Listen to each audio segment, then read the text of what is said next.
you, Tagiga Mina, Itagi Saretosi, Ero Tataleti, Amma Ungongo Igora, Emuta and Mumye, Young and Unetinye.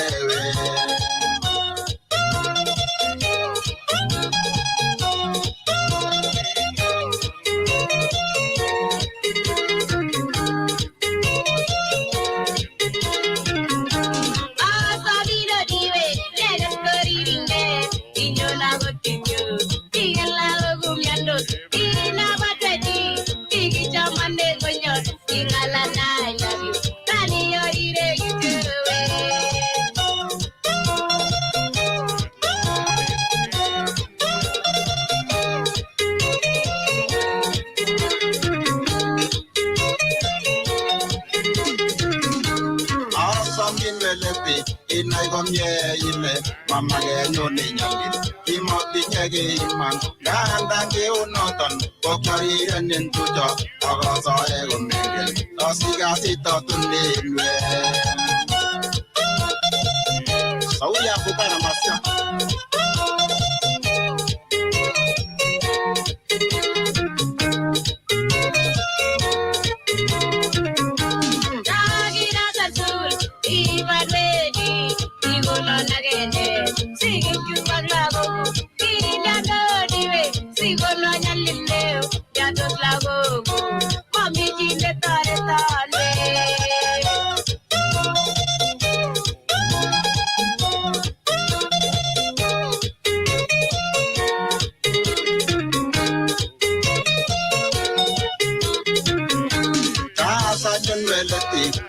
When you and Bonegito in it, Bobego Yalangu, awesome in reality, even I see you and Bonegito, and Yamuti Lago.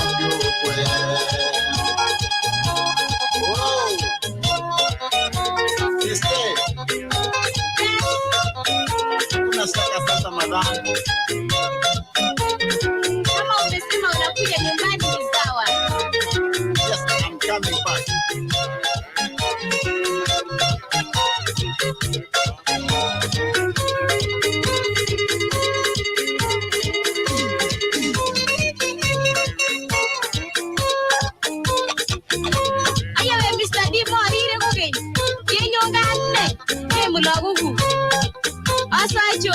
I go by way to the pieces for 2 hours. Yeah. Is it? So much need to go break and eat there. My young lady have another thing that I want. Cooking more than someone. Or did all the other more in or you got your dog. Open up your car and I didn't to go. You gonna put your neck and not get one. You used to come out, Mabrika.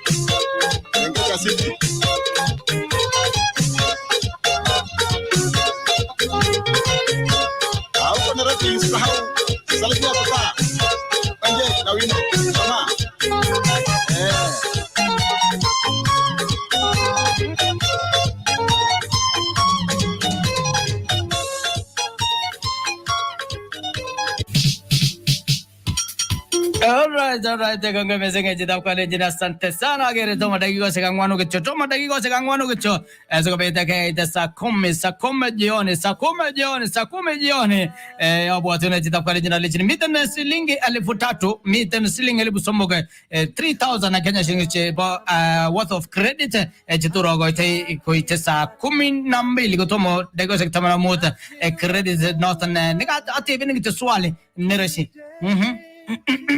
hey, sijui swali gani. All right. Yanga sirun, yanga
And the chairman will give the status update as it is now.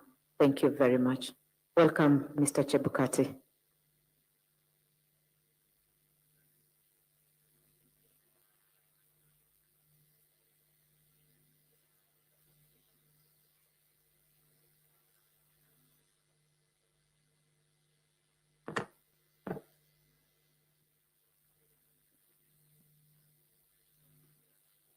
Good morning, ladies and gentlemen. This is a status update as to where we are. The Commission appreciates Kenyans for the patience they continue to exhibit as it collates and tallies the results. In addition, we are also grateful to the media for the reporting of the general election results, which you have been doing diligently. On that aspect, I wish to state that the Commission signed a memorandum of understanding with the Kenya Media Sector Working Group on the 4th of March 2022, and one of the areas of collaboration was to provide comprehensive and objective coverage of the electoral process, including tallying and transmission of results. In the spirit of transparency, the Commission gave media access to polling stations, tallying centers, and the results portal to report the progress of election results in real time. The original intention was that the various media houses will join hands and have a consortium through Kenya Media Sector Working Group report on the progress of election results in real time from one source. However, the media houses opted to do it independently, which is decisions beyond the Commission's control. And we take note that as a result of that, the tallies across the media houses vary, and we appreciate that this may be so because each media house is accessing the public portal of the result forms at different times, and each is using its own criteria and sequencing among other factors, including perhaps different amounts of resources deployed. But just want to inform Kenyans that the final announcement and declaration of the presidential result will be done by the National Returning Officer here at Bomas, and what may be happening at the media houses showing various results, we hope at the end of the tallying they'll be harmonized and they'll look similar, because the results are from the same source, the same public portal. So there should be no panic about the differences we are seeing on the media screens, TV screens, because of the approaches the media houses may have taken. The Commission has ensured that there's 100% availability around the clock of the results portal, which we are all accessing to ensure and guarantee transparency. I also wish to state that the results transmission of from 34A from the polling station is ongoing. As you can see on the screen, we are at 99.84% out of the 46,229 polling stations. We have done 46,156, leaving about 73 polling stations having not transmitted yet. We shall give a report on those that may have not transmitted by the end of the day today. I also want to confirm that results, including those in areas that used manual voter register, that's Makueni in Kibwezi West constituency, where there were 84 polling stations that voted manually, and 154 polling stations in Kakamega, especially Malava constituency, in Kakamega, have all transmitted from 34As, except 2 in Malava constituency. What happened here is that voting was done manual, but by the time of counting, the Commission had ensured that the KIMS kits were ready and deployed for transmission. So transmission took place as envisaged in those 2 areas where largely voting was done manually. Collecting and announcement of results in a majority of constituencies is complete, and the returning officers have now started coming to physically deliver the results from 34As and 34Bs here at Bomas. And their teams, as you can see in the center of the auditorium, working on it. And we hope that this exercise will largely take place mainly between today and tomorrow, and we hope to finalize in due course. As I said yesterday, just to repeat what's going on at the auditorium lobby, verification of transmitted image of results is happening from 34As against from 34Bs, That verification is what's happening there. And then there's also verification of 34Bs against 34As. And there's a team which is collecting from 34C. And we shall then be able to populate that on the screen and come up with also percentages.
kikuren factuals noton for 3 minutes only ko kainyoru poroindo ibeljige agoi 800,000 Kenya shillings kong'eten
maisha ilikuwa ngumu hasa kwangu.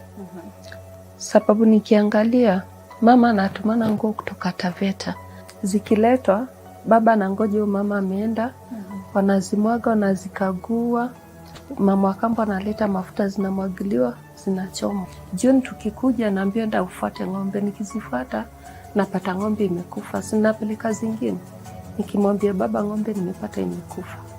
Okay, ataenda ang'ane, waichukue, waone venye wataichukua, ama nitachapa kwanza, nichapwe, nichukulie miguu, nifungwe mahali kama hapo, kichwa inaangalia chini.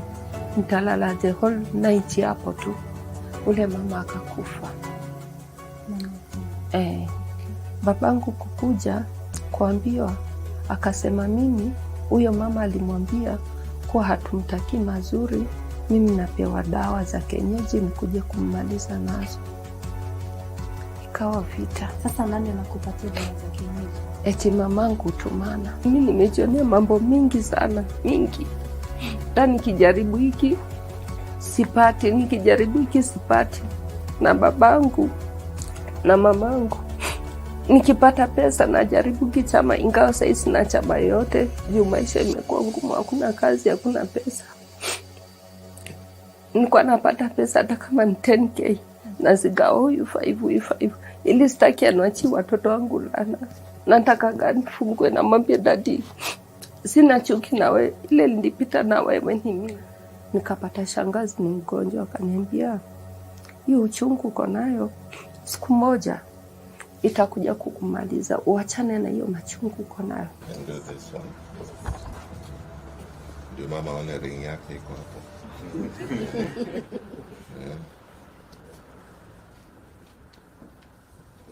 I wish to take this opportunity to thank the Iebc for the fantastic work they've done to put out this important position we have here, this polling booth, this polling station, this polling center here in Berlin, Federal Republic of Germany.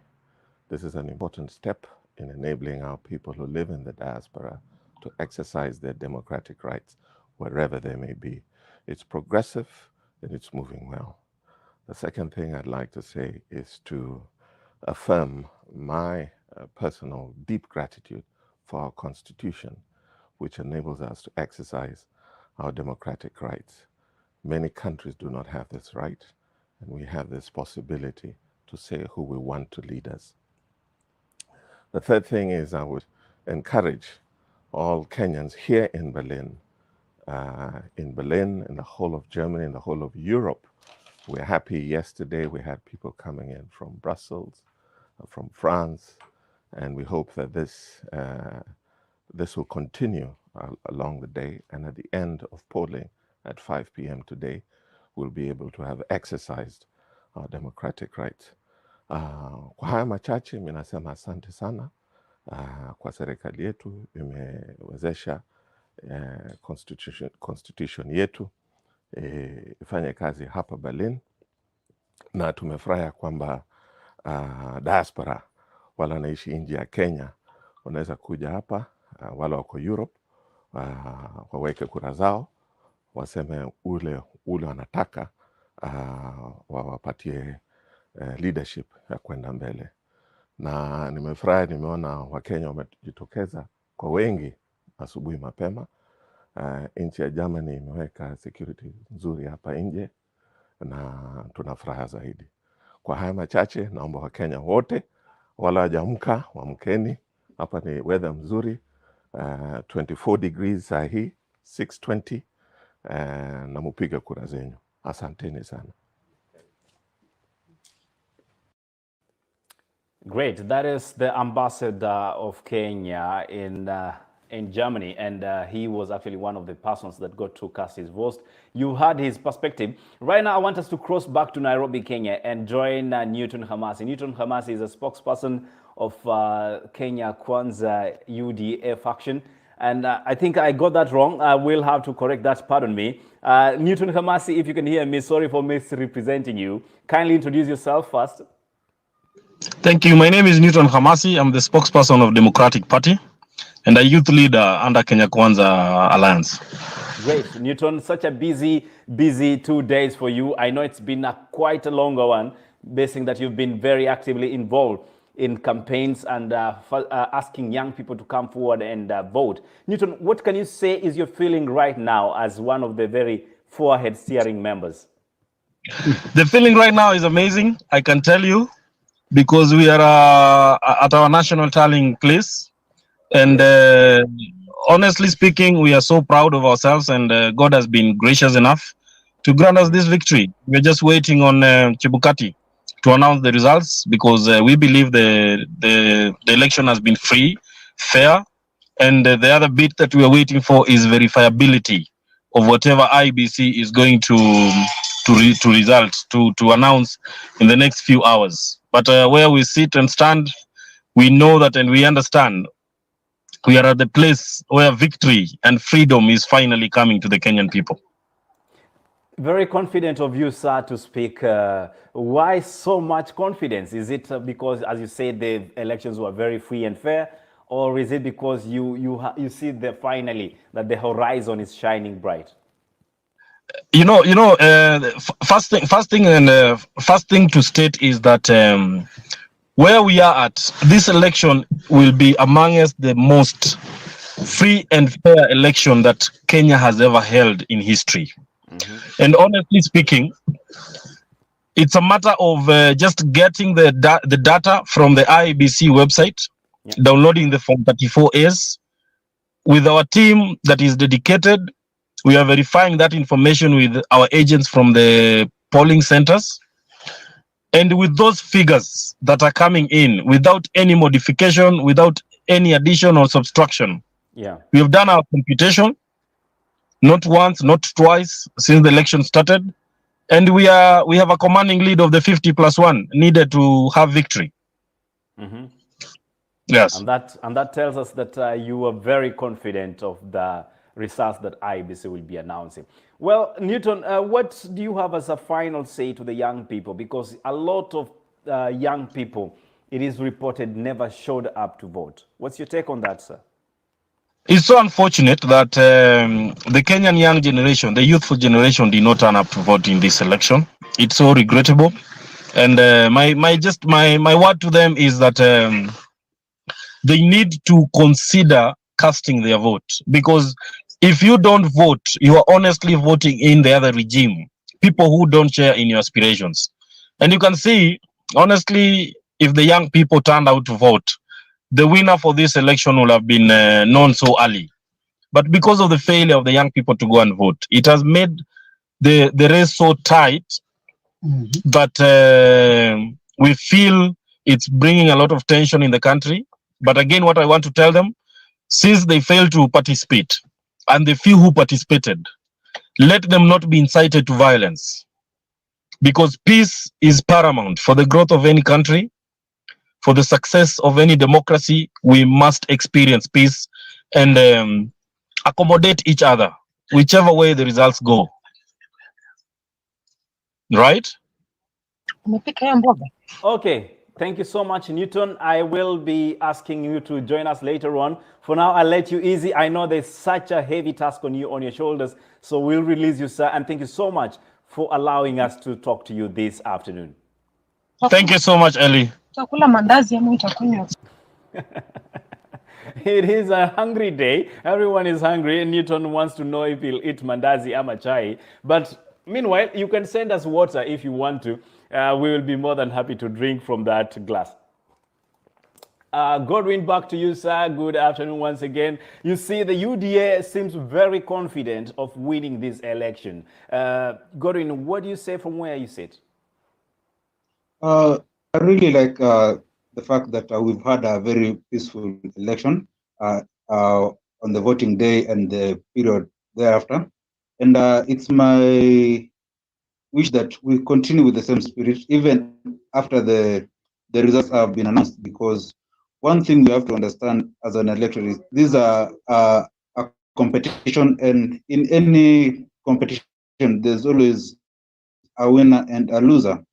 And for you to be a good sportsman with regard to this scenario, we have to accept defeat when it comes, because we can only always have only one at a time. We can't have two people winning. I know we're going to have people going to maybe file petition if they feel aggrieved. That's okay because it's their constitutional right. But after whatever the court decides, if we ever get there, let us accept and we remember that we are all Kenyans, and let's move on. We continue building the economy so that we don't have our lives stagnated at the same point because we're not happy with whatever results came out.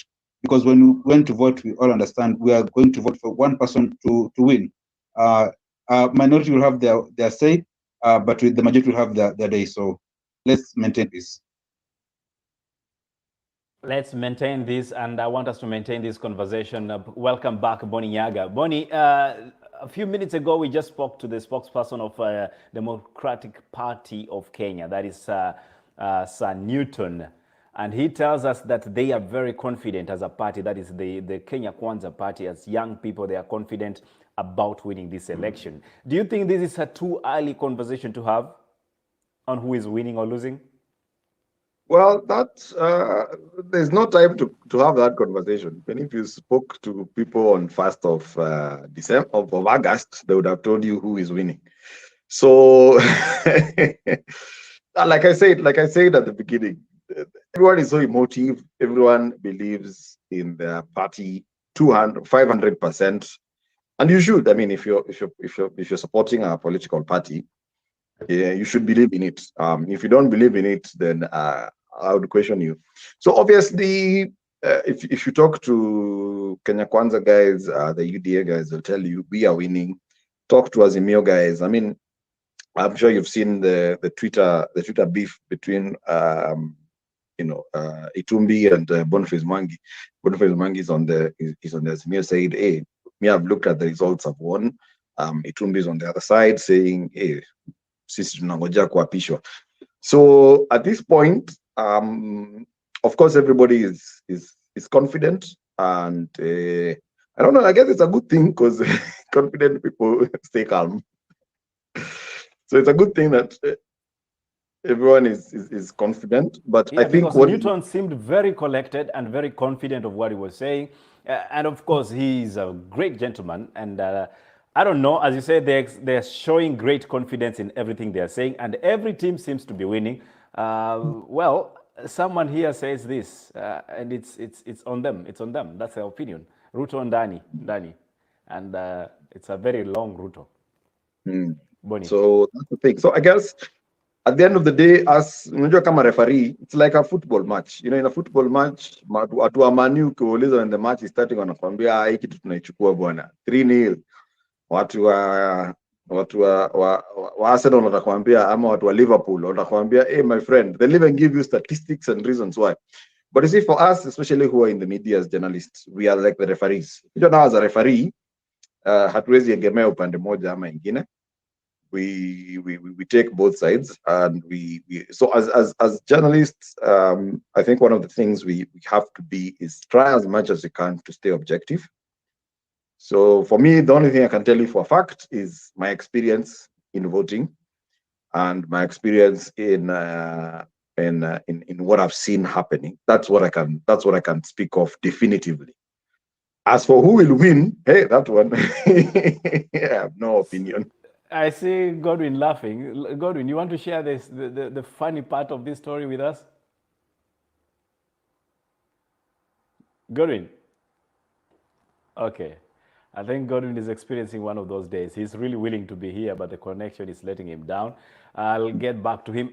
Bonnie, earlier on we spoke to one of our correspondents at the Bomas of Kenya, and he had quite information that he shared with us. So I want us to go back there and review what he had to say earlier on. This is Sajida Javan from Lubao FM and TV in Nairobi, Kenya, Bomas. Hadi kufikia sasa ndiye anaongoza kwenye uchaguzi huu. Namshukuru ndugu yangu ambaye ameondoka, manake nimempata akizungumzia kuhusiana na zile form 34A, form zile ba na vile cha ambazo zinastahili kuweza kufika hapa kuhakikisha kwamba zinatumika kuweza kumtangaza atakayekuwa rais wa 5 wa Jamhuri ya Kenya. Na katika kikao ambacho kimeweza kupita muda mfupi uliopita, mwenyekiti wa IEBC Wafula Chebukati amezungumzia masuala sihaba, na swala moja ambalo ameweza kulizungumzia ni kwamba Eli, utakubali nami na vile vile wale wote ambao wanatutazama, ni kwamba kupitia kwenye vyombo vya habari humu nchini, televisheni pamoja na redio, tunaona kwamba kituo kimoja cha televisheni kinamuorodhesha Mheshimiwa Raila Odinga yupo mbele. Kuna kingine tofauti mahali pengine kitamuorodhesha naibu wa rais William Ruto ambaye anawania kiti cha urais kupitia chama cha UDA, ambaye pia anaongoza kwa upande mwingine. Kwa hivyo unapata kwamba vyombo hivi vya habari, kila chombo cha habari kina msimamo tofauti ama mwelekeo tofauti.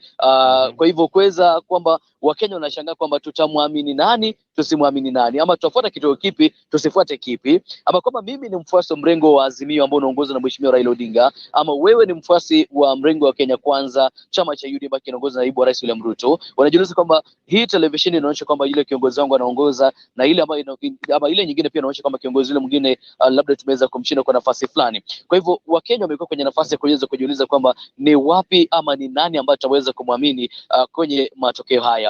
Ndiposa mwenyekiti wa IEBC Bwana Wafula Chebukati amekuja kuweza kuhutubia wanahabari, kuweza kuelezea kwamba kufikia sasa ni kipi ambacho kinaendelea mle ndani mwa Bomas of Kenya. Ukielekea pale Eli, ni kwamba zile fomu 34 ambazo zimeweza kuletwa hapa katika ukumbi wa Bomas of Kenya ni 99.8 zimeweza kufika hapa. Ina maana kwamba ni karibu fomu 100 ama 150 na kitu pale ambazo zimesalia kuweza kufika hapa Bomas of Kenya kuweza kuhitimisha zile fomu 34A kutoka kule katika maeneo bunge ya kuweza kufika hapa kuweza kuthibitishwa, na kisha baadaye yataweza kujazwa kwenye ile fomu tarifu na ile ambayo bana C ambazo zitumika kwa pamoja kuweza kutangaza rais wa 5 wa Jamhuri ya Kenya. Sasa hivi wale maajenti wa pande zote wapo katika ukumbi wa Bomas na wanazipokea zile fomu moja kwa moja, manake zimekuwa kwenye mitandao, lakini sasa zinaletwa hapa Bomas of Kenya moja kwa moja ziweze kutumika kuweza kujua kwamba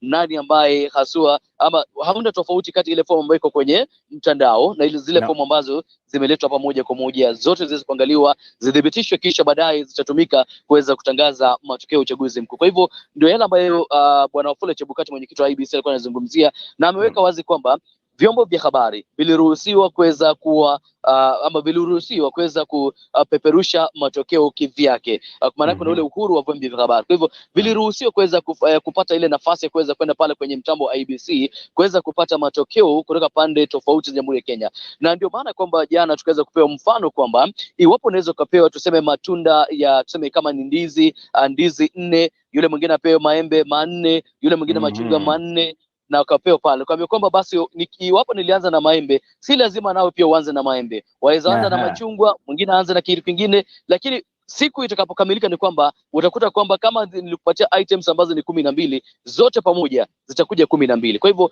huenda kwamba kituo kimoja televisheni kina matokeo tofauti, kile kingine kina matokeo tofauti, lakini baada ya hivi vituo vyote kuweza kuwekwa pamoja, vyote kwa pamoja, utapata kwamba matokeo yatasalia kuwa yale yale. Kama kile kilimweka Raila Odinga mbele ama William Ruto mbele, yote kija pamoja, tutaeleza kwamba ni nani ambaye atakuwa amebukia mshindi kwenye uchaguzi mkuu wa urais humu nchini Kenya, wakati ambapo Kenya inazidi kuweza kusubiria.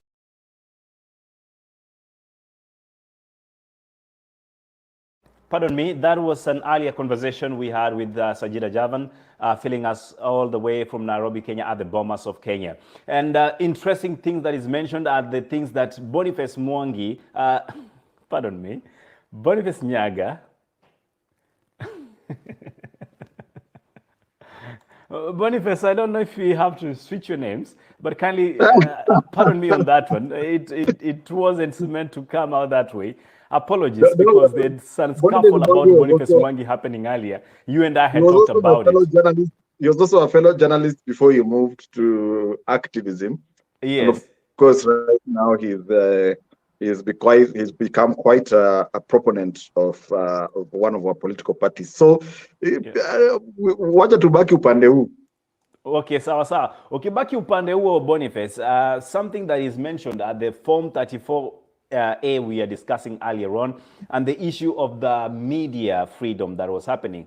Earlier on, before the election, there was an issue about some people claiming that government was going to gag the media and cut off people from social media. What's your say on how these elections has been conducted so far in terms of openness to information, Boniface?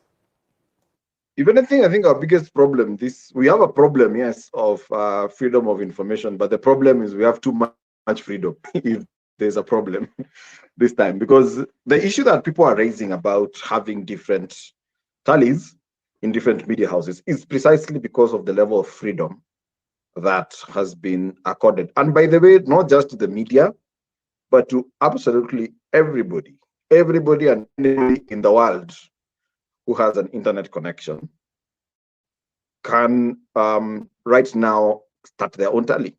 So all you need is, the only thing you need, one is media connection, and two, have a lot of time and effort, because of course these are very many from 34.8. And just to clarify what happens, for example, yes. I voted, okay? I voted in Gate 2. My stream was number 1. So this is what happened. I woke up in the morning, went, I'd already checked online. In fact, 2-3 days before, I checked I went to the portal, I checked, I put in my ID number. It gave me back all the details. It gave me my constitution. It gave me the name of my polling station plus of my stream. So it went down to the stream. Okay, so I was in stream 1. So I walked into the polling station. No lines. I'm a clever Kenyan, so I don't go early in the morning. I go at 4 p.m. when there's no lines. So pleasant. I was also reporting for a few foreign media. So I finished my reporting, walked in. The whole process took me probably 5 minutes. I knew where my stream was.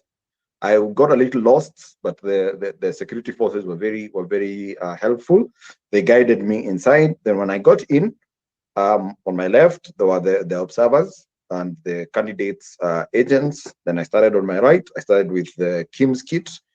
I gave my thumbprint. It recognized me.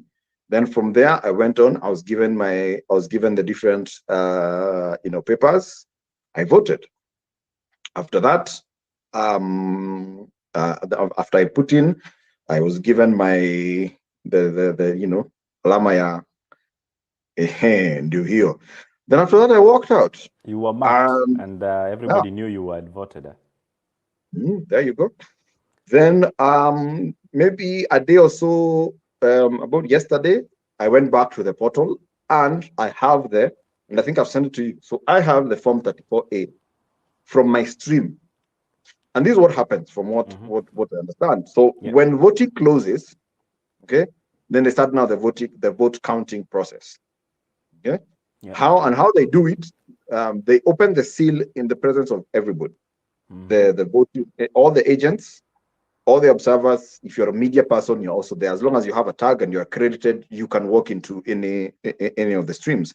And I'm not talking of combining. I'm talking of the stream. So the room where the votes were counted, they don't leave that room.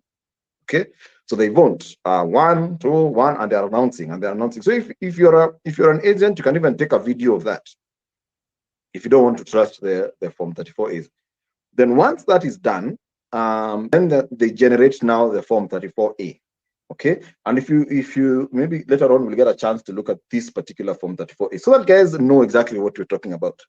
So from my polling station, I can see Raila Odinga got 206 votes. Ruto William Samoei got 152 votes. Wahiga David Mwaure got 3 votes. Wajakoya George Lushiru got 4 votes. Okay, and the total is 365 votes. And you see, my polling station had seven streams.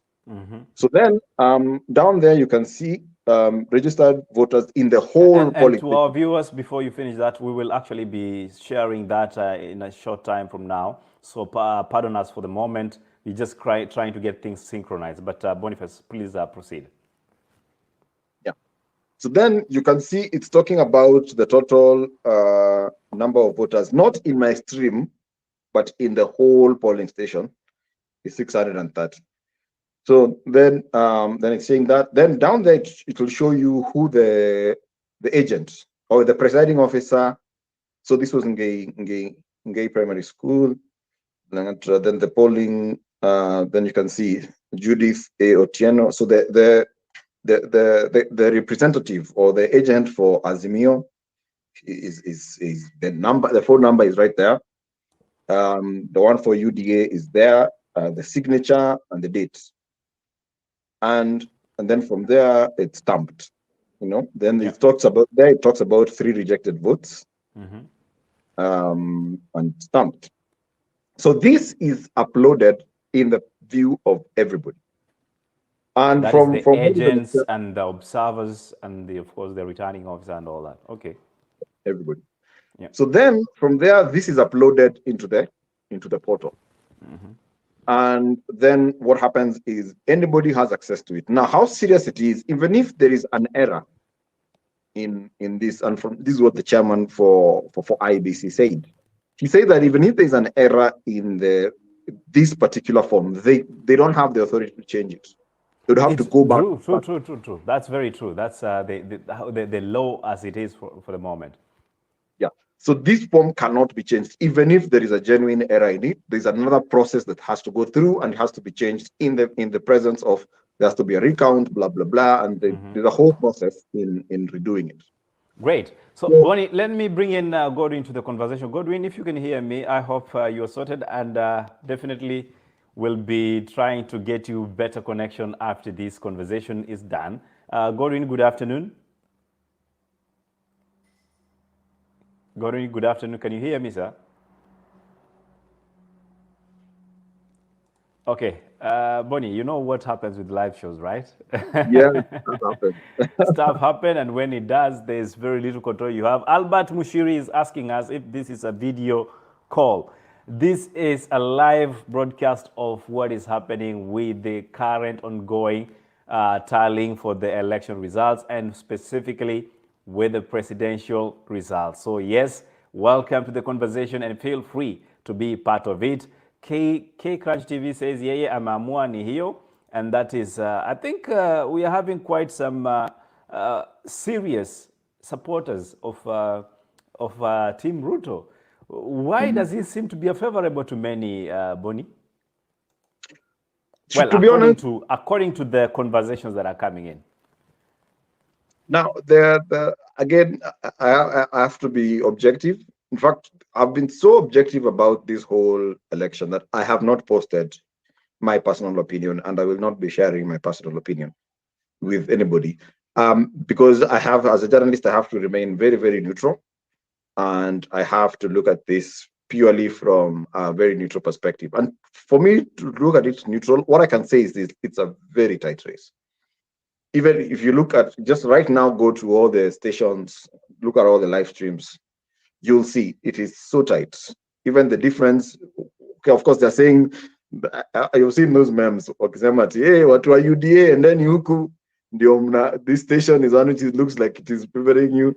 Citizen, and I mean, what Azimio, and then it looks at the station. But the truth of the matter is, those numbers are changing. One time, this station is showing this. So, those tallies are just another example of how tight this race is. It is so tight that honestly, as an objective observer, I cannot call it. Okay. Of course. Yeah, and Bonnie, as you say that, it reminds me what Sajida earlier on said, and it is very clear as to why these numbers could be varying, because they are being tallied with different media stations, and it's equally what you mentioned earlier on, and it depends on what form they are looking at from what station. So as these numbers come in, eventually we will have a final tally, which Iebc will have the honors to declare after filling in Form 34B and C. But again, we remain very optimistic that peace is going to prevail, because that's what we want, Bonnie. Any specific concerns from you in terms of how the masses have engaged in this election, Bonnie? For me, I wouldn't say I have any concerns. So far, I mean, of course, guys were a bit, it's been a pensive mood, because I was out and about on the same day. just going around, seeing what's happening. And of course, the streets of Nairobi were completely cleared. No one was around. So people are pensive. Everyone is apprehensive. Everyone is hoping. Of course, everyone is sitting around hoping things work out well. But it's a very tense situation. And especially not so far from here is where Kibera is, and the hotspots. Let's say the hotspots. I'm not so far from a hotspot, which is Kibera, and that is a place that sparks like this. One small thing can spark it. Other hotspots, of course, we all know the hotspots, Eldoret, Kisumu, where. So there are other hotspots that have been known to be spark points for any kind of issue that comes up. So obviously, the security agencies are watching. I mean, we've had a few incidences, like about the issue of Bungoma, where there was an incident where one of the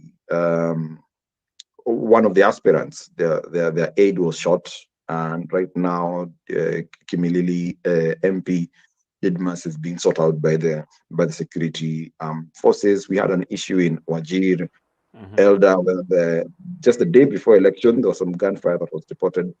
So there's been a few areas. I mean, I spoke to a healthcare provider, and they're telling me, yes, they're getting not so many incidences, but they are getting some isolated incidences, yes, of people fighting, and it's not even at the mass. It's those ones of there's so much tension that what happens is if you talk to someone the wrong way, they can go off. Even on Twitter. Personally, that's what I'm saying. For me personally, I've avoided commenting about election on my platforms because people are so on edge that you just say anything. Like even if you just show up in a yellow t-shirt, everyone will assume you're a UDF person. Or if you show up in a blue t-shirt, and it's part of what we call the election stress disorder, which is actually a real disorder which was discovered in America during the election. That there's a heightened level of anxiety, there's a heightened level of stress that comes with election, and people don't even know. People think it's just normal, but it's not. Right now, people are having insomnia. People are consuming excessive amounts of news and reports and all that stuff. And that is actually affecting people's levels of anxiety. And so that's why you find it takes very little to spark someone. So even people who are at home, be careful what you post, be careful how you talk to people, because right now people are completely on edge. And you can imagine even someone who's been running for election, it has been emotionally draining, it has been financially draining, and literally they are sitting at the edge of their seat to know nimeingia ama sijaingia. Actually, you've said that, and it reminds me of a video that was doing rounds of this gentleman that is trying to vie for a MC, a member of county assembly seat, and he was very emotional discussing on how he's been investing all his monies and resources to help his people so that they can elect him to office. But I want us to spare that conversation for later on in our broadcast, because we will be tackling this as we wait for the next presser that is supposed to be happening at the Bomas of Kenya. For now, Boni Nyaga, any final thoughts on these elections? Well, all I'd say is let's be peaceful. Let's be patient. And we've seen a lot of people conceding. And I think that my hope and prayer is once Chebukati does his job, and again, people also need to understand, let's give the Iebc time, because it's a legal process. You can imagine every single 30 Form A has to make its way, the physical one, not the digital one. The physical one has to go all the way to Bomas. After that, they have to go through each one of them and make sure the Form 34Bs are collating with the Form 34As, and then after that come up with the Form 34C. So guys, it's a very, very big process. So let's give them time. And once, my hope and prayer is, because again, all the political parties are doing their own individual tally. My hope and prayer is at the end of the day, whoever loses will just concede so that hopefully we can get back to normal. Thank you so much, Bonnie. I hope that this is how things gonna be, and we can maintain that peacefulness and cohesion among ourselves. For now, I want to let you loose, Bonnie. We still have these conversations happening, and I hope you'll have more time in the evening so that after the presser, we are able to follow through and see what could be the emerging news, what could be the emerging emotions, and who is losing what. I equally want us to talk about the losers and the winners. Do we have losers in politics, or do we only have winners at the end of the day? Is it the mwananchi? Is it the politician? This and much conversation to follow through as you glue on your screens. Remember one thing, sometimes it's good to sieve what you decide to watch. It's good for your health. Stay cool, and see you when you see us in another 1 hour or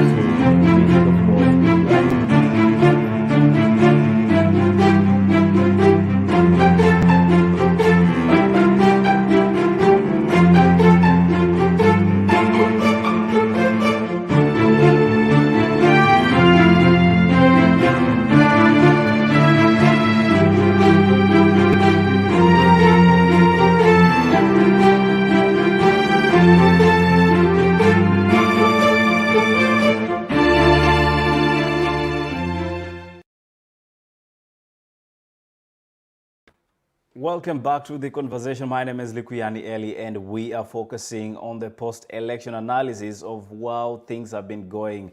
We've had a great conversation with Bonnie Nyaga a few hours ago, and we equally were connected to Sajida Javan, all the way from the Bomas of Kenya in Nairobi, Kenya. For now, I want us to cross and head on to Nairobi, where I have Godwin with me. Good evening, Godwin. Can you hear me?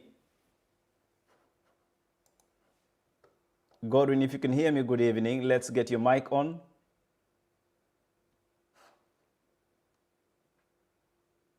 Okay, Godwin is still not aware that we are on air. I'll let him come back. Let me just get you a short clip of one of the diaspora members that was part of this voting and what he had to say about this whole idea of voting as a diaspora member. Take a listen in. And it's upon every Kenyan as a civic duty to exercise, because this is part of democracy and it's an important day, and I'm really happy that we are able to do it pamoja on this special day. Start from it's important. Take that again. Yeah. It's good. It's important for us as Kenyans. It's important for us as Kenyans to exercise our democratic rights. It's in our constitutions. And no matter where we are in the world, this is a moment for us to participate in the process and to be able to make change and to be able to participate into this democratic process. So, Bomas, is this your first time to vote? This is actually my first time to vote. Great. Yeah. Wow. Thank you. That's yeah. Awesome. And you do it this is outside outside the, yes, because the last time I tried to vote, it was not possible. Why? Because there was no facilities available abroad. So this is the first time that actually the facilities are possible, but of course we have to travel across. And for me, it's a historic moment to be able to vote for the first time outside Kenya. But nevertheless, I think I feel part of the process, and I think that is important. And I'm also very grateful for the Iebc and the process to make it happen. And I think this will be the one of the many things to come. And I think it will be important that we learn through this process, and to be able to extend the different possibilities across the world for Kenyans also be able to have it easier to vote. Indeed, that is just a reaction clip from one of the diaspora members that was able to vote at the Berlin Diaspora Voting Center. Remember, 314 of diaspora members were registered to vote in that center, and figures show that 70% turnout was what was experienced at that station. And therefore, we must say a big thank you for the diaspora members, making it part of the history for them going to register, verify, and equally get to vote on the material day. Let's see if we can get Godwin into the conversation. Godwin, good evening once again. How are you? You're back on air? I'm fine, Eli. I hope you can hear me. Definitely, I can hear you loud and clear, sir. Talk to me, sir. How are you, and how is the cold treating you? It's cold here, but now even you can't feel the cold because of the temperatures are high. You understand, right now in Nairobi, so it's reverse. You're feeling there's cold, but the temperature, the political temperatures are so high. So The temperatures are so high because of these issues of Form 34As that we will be discussing later on in the evening, I believe. Exactly. Okay, great, Godwin. If we can now go into the conversation that we started earlier, we were discussing about the whole aspects of elections and the winners and the losers. The biggest ones that have come out so far are the other positions that none of us has actually taken time to talk about. Let's discuss about losing governors, winning senators, and winning MCAs and so.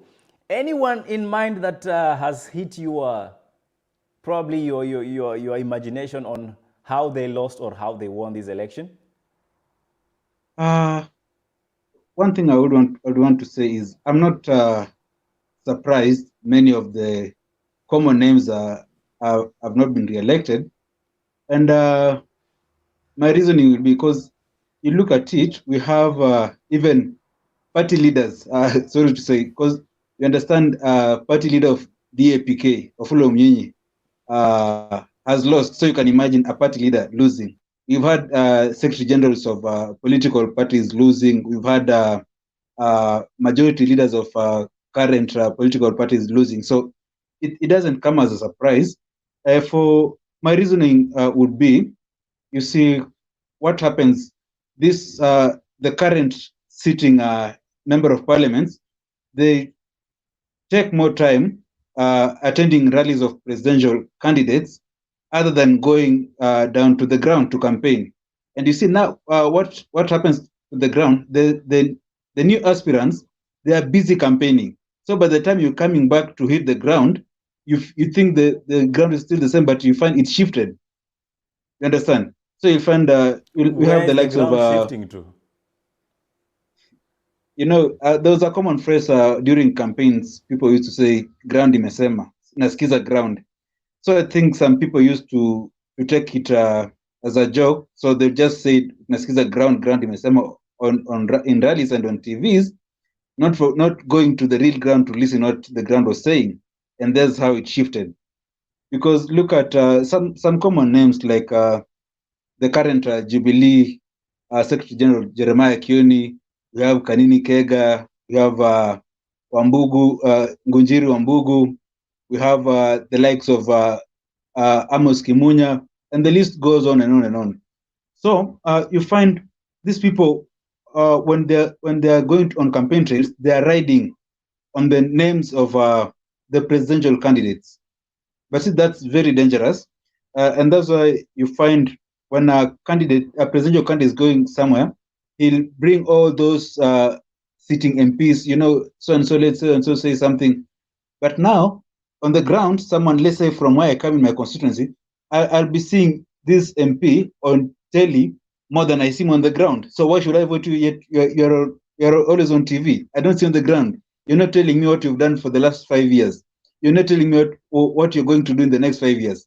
You don't just come and show up last minute and you're like, you know, I've been moving here in fuel gasless, going, I don't know, using choppers to where and where, and then expecting to give you my vote.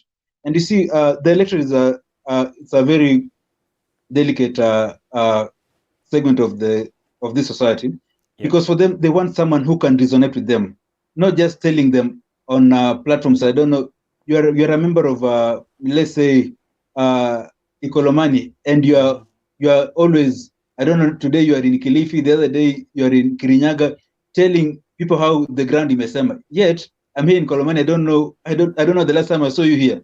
And then you'll expect you come tomorrow, I vote for you. It doesn't happen like that. And so that's where you find that in any way explain why a lot of people that were incumbents who have not been able to be elected in? Exactly. And that's why, as I told you earlier, the new entrants in this scene have taken more time mobilizing people on the ground, telling them, you know what, we have this problem, and we've had this current MP, they have not been working. You see, they're always walking around. I don't know they're where and where, but they're not working for you. They're working for someone else. And you see, people's mind change very fast. So by the time you're coming, it's not easy now to start convincing them otherwise. Talking of convincing, Godwin, we'll be waiting for some more convincing to come from the Iebc National Tallying Center, the Bomas. But for now, we keep it right here. Otherwise, once we are live from the Bomas, we'll be able to cross over and find out what Iebc has to announce in matters, the Form 34A, if they have arrived, and if the verification process of Form 34A into B starts, and finally, for them to be able to feed us with Form 34C. It's quite a process, Godwin, and for those who have been in the active election process, will tell you it is not a ride in the park. What does this election mean to the losers, Godwin? To the losers, it really means a lot, because that means 5 years in the cold. And you see, being outside either a sitting MP, a sitting governor, or a senator, for some reason, it takes a lot for you to remain relevant. So no one wants to be in the political cold. So that's why everyone wants to stay relevant. You understand? So it's going to be a tough 5 years to come. This is why you're going to see now people shifting camps, you know what, because all these people who have lost their elective seats, the current MPs, all of them will be seeking to be absorbed in the new government from whichever formation that is going to win. So if once they don't get an appointment or whatever job in the new government, people, because they want to be relevant, they'll start shifting camps. You know, there was it was politics of deceit, I don't know, political conmanship and all that, just to stay relevant, just to say, they'll be saying anything and everything, just to remain relevant, at least for the next 5 years.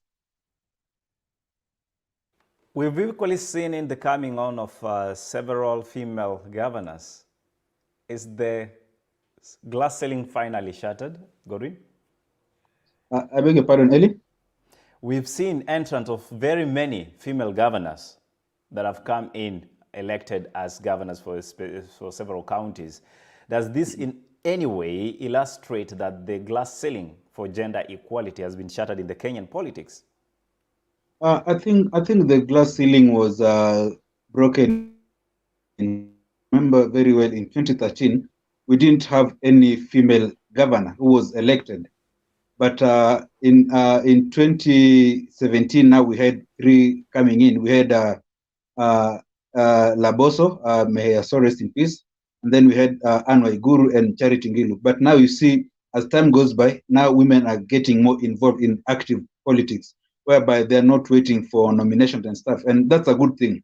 And then looking at it, Eli, if the trend that we've had in the last 5-year cycle of election government, I think we might have more female governors than we expect. If the trend that we saw with MCAs continues in this cycle, then we might have more female governors, because looking at it, many male governors who are coming in, they have female running mates. And if by any chance the MCAs are going to be tabling motions of impeachment, and if any of them go through, then by default, we'll be having a number of female governors as time goes by. So yes, let's watch this first. Great, great. And Godwin, this conversation has not just been happening between us or among us. We had Bonnie coming earlier on, we had Sajida, we had Newton telling us what they're expecting as the UDA team. But for now, let's go to the comment section and find out what the viewers think about this election. And I can tell you, there's so much happening here. I start with Nick Shaw, who says, Naomi, we won this. I think Nick is having a conversation with Naomi. Let's see who else is here. We have Timothy, who says, Timothy Rono says, game over. I don't know which game we're talking about, but the race is still very long, a long way to go. And this is Baron Ambuga says, blue all the way, tick. Naomi Wanjugu, you are being told to hold Hapa Eli Ajatoka. Okay. Yes, I am here. I am here, and we are having a live conversation. So this is actually happening as you watch it. It is nothing recorded. It's live as you see it. That's why there are a lot of errors happening here and there, but we try our best to stay in line with what you expect.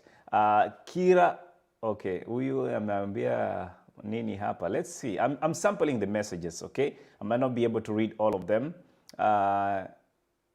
Who's see?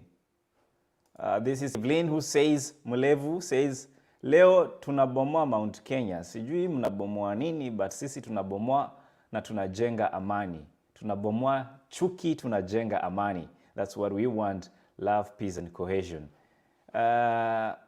Naomi on a lighter note says, siwezi kosa kufua nguo zangu juu ya kala. Manguo yangu ni yangu, sio ya siasa. Hiyo ni hiyo nili? Okay, that one. My Swahili isn't responding to the computer demands. Let's see who else is here. Princess A, I see you. Thank you so much for tuning in. Ursus Gushu says, I just hope the trailing to hawatafikisha 1%. Otherwise, Ruto na Raila wakipelekana hivyo, run of pap. Then there was a response here. Ruto amepeleka opposition because of your thickness. Okay, I don't know what you're talking about. Let's not insult one another. Let's have a conversation. Let's have exchange of opinions because it's a democratic space and respectful for that matter.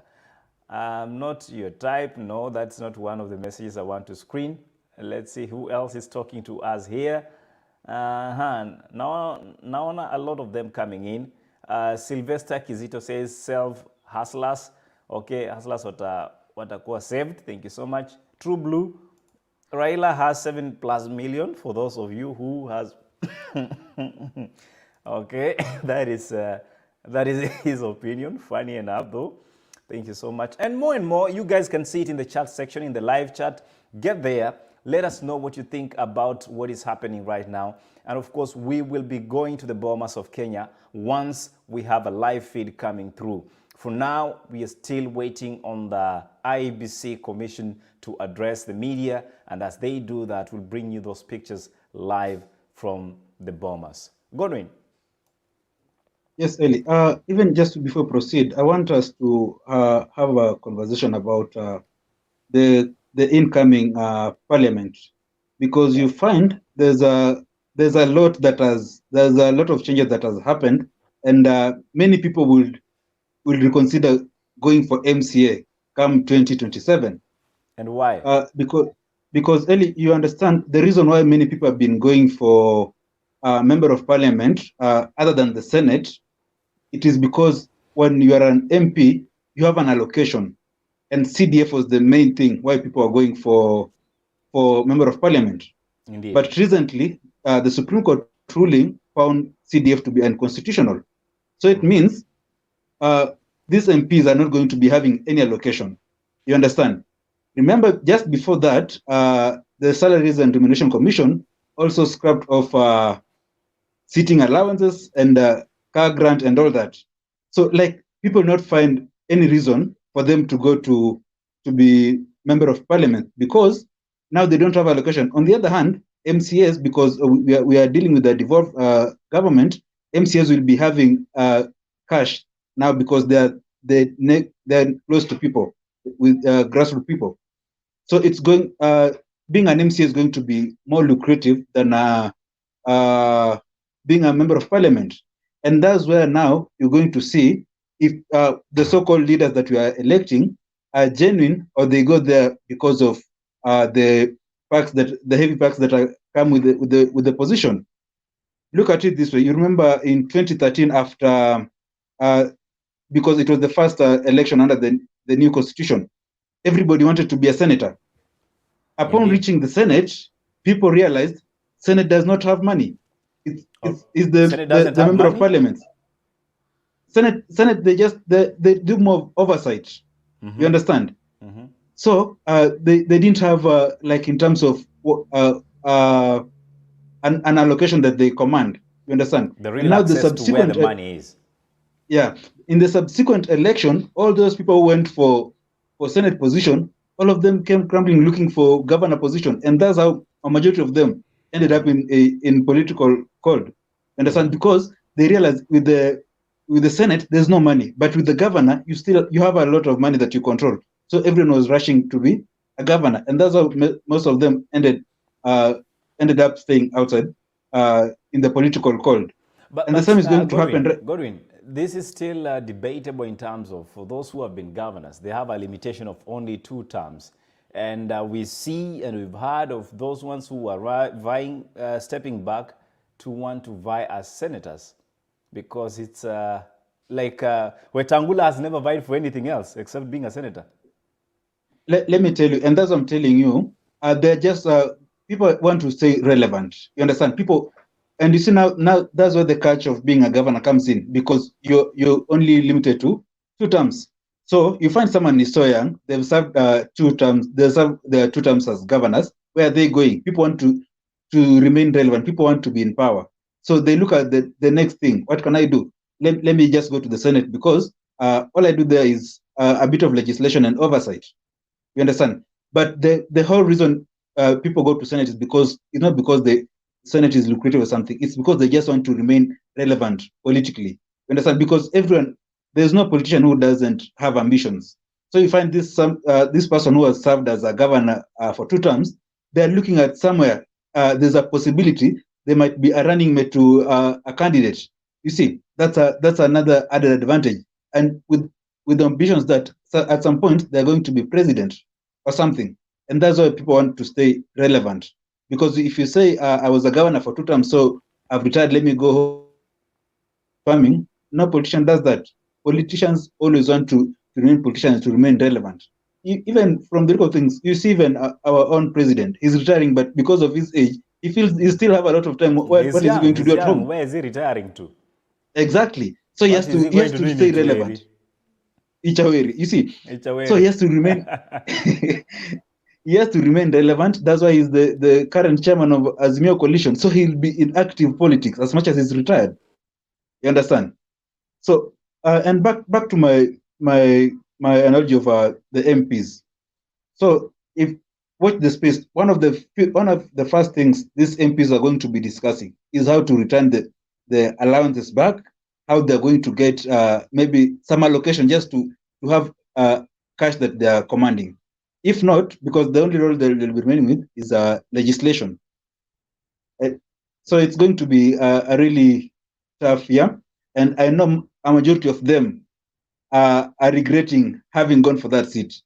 And speaking of which, there's someone who was saying, I think after the scrapping of the CDF and the allowances, that's why you see most of the MPs conceding defeat, because there's nothing new for them. Look, they don't find any reason to hold on to it, because even it's just going to be stressful spending money in court only for you to go back in parliament where there are no allowances, no CDF. What are you going to do there? What are you going to do there? Meanwhile, I want us to engage our audience and ask them this question. Did you vote? If your answer is yes or no, tell us what is your expectation of the new government or your new MCA or your new member of parliament. Let us know, your MP, what is your expectation of them if you have voted or if you voted. If yes or no, tell us what do you expect moving forward. And I'll be more than happy to highlight your responses to this question. So let us know in the comment section and use the hashtag Kenya Decides 2022, okay? Or you can equally use hashtag elections 2022. Godwin. Yes. These elections have painted a different image of what Kenya is. I mean, Kenyans have been very patient, at the same time, very impatient, because news is flying from left, right, and center. Everybody is coming up with information and misinformation. But all said and done, do you believe that the Kenyans themselves have a role in all this stressful situation we are having as a nation? Or tension? Exactly. All of us have a role to play, because politics has everything to do with emotions, and everyone wants that very person they voted for to win. You understand? So that's why they're looking for information that suits them, not information that is real or something. People want to feel comfortable with what they're seeing. And that's why you are looking at yesterday, one TV station is showing this candidate is leading. So people are aligned to that political formation. They say that the channel that is saying the truth. And the other ones that feel the other one is saying the truth, they align themselves to that. And then come this morning, the tables had changed. So the coalition that, or the formation that was leading on this end is now on this side, and this one has shifted to the other side. And that's what I'm telling you. People are just looking for information that is going to suit them to lower their pressure. And now going to social media. On social media, everyone is trying to be a reporter. Everyone wants to stay relevant. Everyone wants to show they have information. You know, and you see in Kenya, we're this nation that everyone wants to be relevant in social media. Everyone wants to trend. Everyone is looking for likes and all that. So people are coming up with different information, verified and all sorts of information. So if you're not careful, you're going to consume a lot until there's something Bonnie said in the conversation we're having earlier. I think it should be political, something to do with the tension of results. Disorder. Post-election disorder. So that's what people are going through right now. So everyone has become a trialist person, so everyone is coming with the information. And then what is bringing all this confusion is, the IEBC chairman, Chebukati, alluded to it in his earlier briefing. He said when he was agreeing with the media stations to be tallying the votes, he thought they would come up with a common tallying center for them to distribute the information. But what happened is every media station wanted to do it differently. And that's why you find we're having different results from different media stations. And that is what is bringing anxiety. Because in 2017, we remember it was IEBC giving the provisional results and then transmit to the media houses. So it was kind of uniform. But this time round, every media house is processing their own data to come up with the provisional results. So, and it's raising the emotions too high, because everyone is looking for what is suitable or what they feel it's comfortable for them to watch. And people now carry the same, they take it to social media. Yesterday, we saw many fake news coming in. So you'll find someone trending, I don't know, in this county or in this constituency, so-and-so has won, so-and-so, only to realize later, that's not the case. So if you are someone supporting this candidate that you've been told has been losing for the entire day, you get depressed only to find that he won. And then on the other hand, you've been happy the entire day knowing your candidate has won, only to be surprised he actually lost or she actually lost. So it's really difficult to know which information is true and false. Well, truth and false lies in one thing, on perception and how you are able to sell a narrative. However, when it comes to elections, it's about facts. Elections is about what you can prove rather than what you can say. And we are hoping that with the Form 34A, B, and C, we will have facts about how these elections went. So far, the speculation around is that one team is winning against the other, depending on who was tallying what.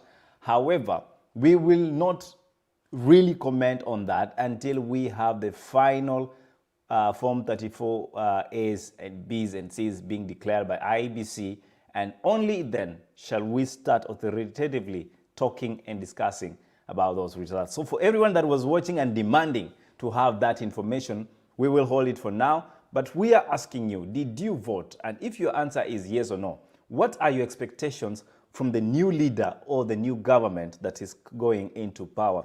Godwin, since we started the president we want, one of the major issues we were looking at was leadership, integrity, responsibility.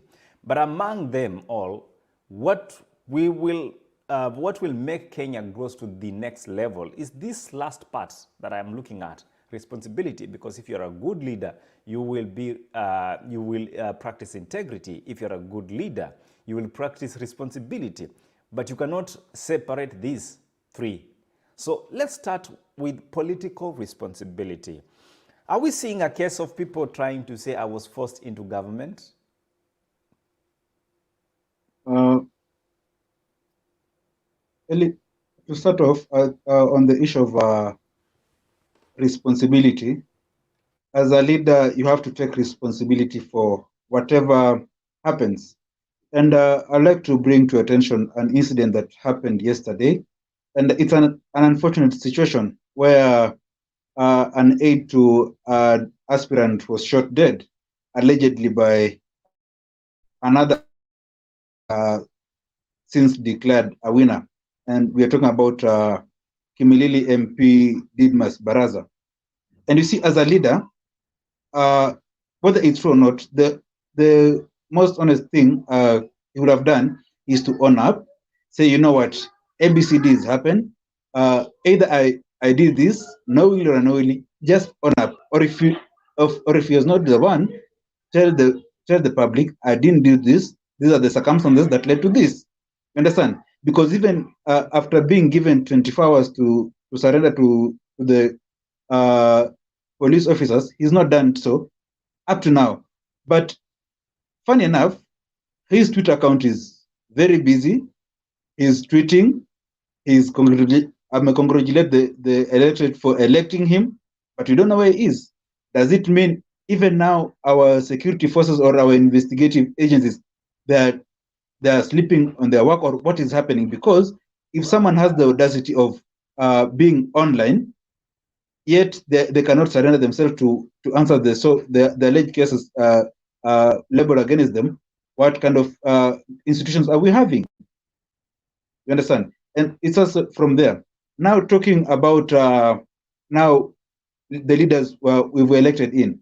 What are we electing? Are we basing on what they're going to do, the agenda they're selling, or we are just voting because they're affiliated to this so-called popular political formation? We come from this region. This is the political party or the political formation that is common here. So whether you're good or bad, once you have the ticket, you're gone. You know, and that's where we've gone wrong as a growing democracy, because we've made party politics, we've made our political parties to be more important than the common monarchy. So we elect people because of their political affiliation, not because of what they tell us they're going to do or how practical their agenda is. It's a very sad situation, but I think it's a high time.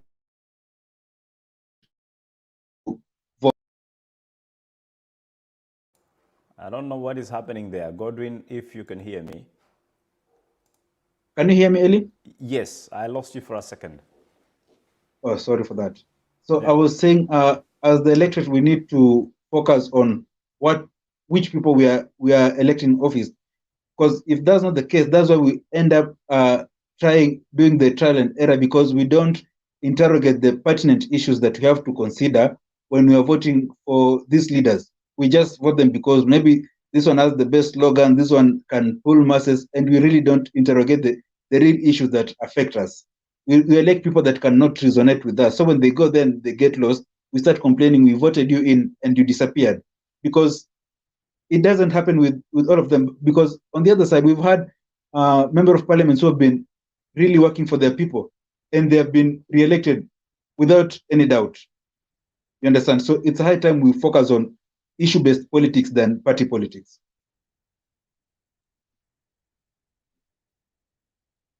Eli, if you can hear me. Issue-based politics than party politics, but the party politics will be dominating the debates of this nation for the next electioneering period, which starts now. Why am I saying that? We already have people saying this party has given us so number of member of parliaments. This one is giving us this number of representatives in terms of governors. And this conversation will be taking that center stage. Godwin, is it your conviction that this is the best government Kenyans will be experiencing in terms of opposition and the majority? Yeah, it's going to be a very tough government, and it's my prayer that we have almost equal number of MPs from across the divide, because we've seen what happened with the previous government. The government had many MPs from that political party, and you all know what happened, because what happens when the president has something they want to pass, they just know it's about the majority of that political party to whip the other guys, and there we are. The motion has passed. We all know what happened with the VAT on fuel, of which the deputy president, who wants to retract the VAT that was put there, he was there when they are mobilizing or lobbying people to MPs to pass that very legislation. So I want us to have a balanced parliament, whereby if it's a motion that is going, let it be objective, not subjective because of where you come. Whereby maybe if he's the president, he knows once he has something he wants to pass, it's going to sail through because he has the numbers. That's going to be a very dangerous situation. That's why we are where we are right now, because people are passing legislations blindly because they are towing the line of their political party. If you don't follow that route, you are kicked out of either any committee or something. So I don't think that's what we want to experience in the next government. Let's have parliamentarians who are going to debate people's agenda, because they are people's representative. You understand? So let's not have a parliament that is working for the executive. Well, let's see what people are going to say about this. And I asked a question, and I hope you guys can be able to help us answer that question. Did you vote? And if you voted that 9th, what are your expectations from the new leader or your new government when it comes into power? Let us know with the hashtag Kenya Decides, hashtag elections 2022. Godwin, I want us to cross over to the comment section, and meanwhile, in about 20 or so minutes, we'll be looking at the situation at the Bomas. If not, we will also be bringing in one more guest to help us understand what these elections means, not only to the Kenyans, but to the diaspora at large. This is Zwena Movies TV says, Bora tu and Amani, they are both Mr. Right. Okay, I hope that is the answer you are giving to our question.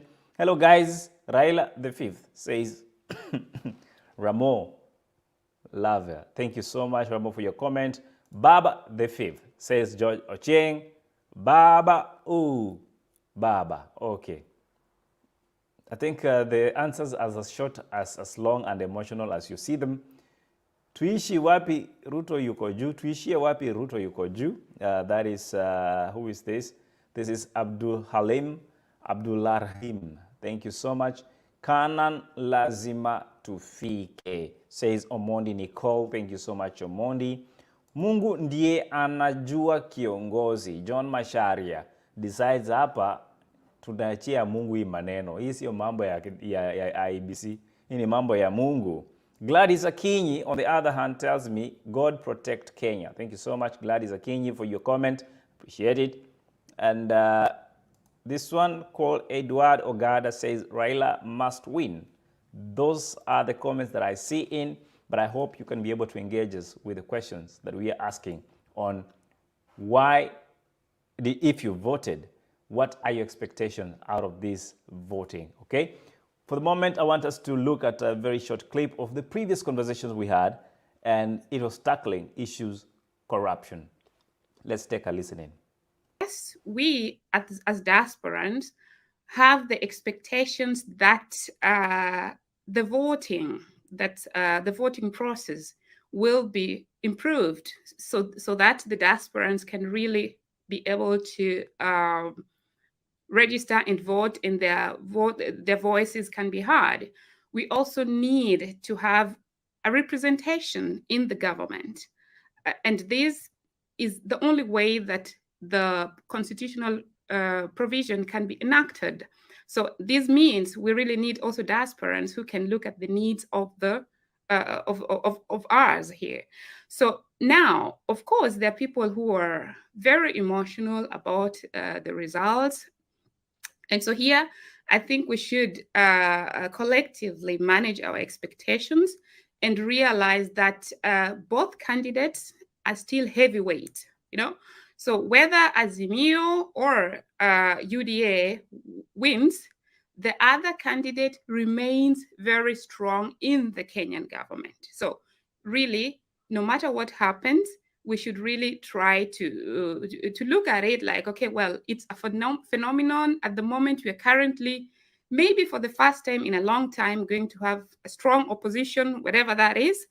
But we should manage our expectations and not be too emotional when things do not go our way. We should really also understand that even though both parties were talking about issue-based politics, and it's good to note that politics is sometimes about negotiations. You can come in and say, well, I'm going to do this, but when we actually get to the position whereby the cabinet positions are being distributed, you find that sometimes your candidate is not going to really do what they were supposed to do. Not that they don't want to do it, but the expectation is just a different one. So people should really manage their expectations and look at the timeline. So when these candidates are saying you're going to do this, they need a timeline until when they're going to do it. And so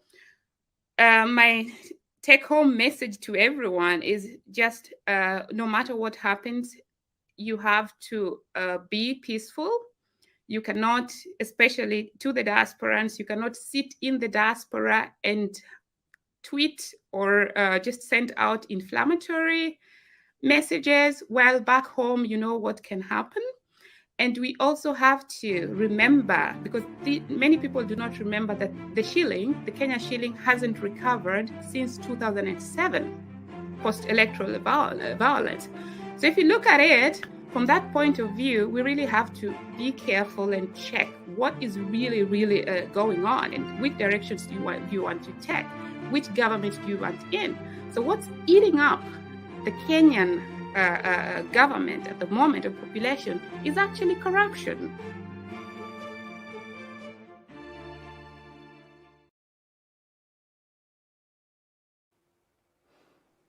There you have it. What is eating the Kenyan population is corruption. That is Maj Rolf, who will be coming later on in about 15 or so minutes to give us more perspective of this conversation, the after-election discussion on what exactly we are looking forward to as a population. And speaking of which, I see Maj is ready in a short while. Before I can bring her in, Godwin, you want to give us a quick reaction to that conversation? I think corruption is one of the main things that is ailing the country. But on the flip side, let's not try to think once you cure corruption, you've cured everything. Once you prepare to cure, as you prepare to cure corruption, prepare now the policies, the things that you're going to put in place now to spur the economy. Because if you just cure corruption and stay where you are, do nothing about it, the economy is not going to move. So what once we deal with the corruption menace, of which factually speaking, you cannot cure corruption 100%. But even as you do that, what other measures are you putting in place to spur the economy? Let's say a certain amount is going to be saved out of the corruption that was being used in corruption scandals.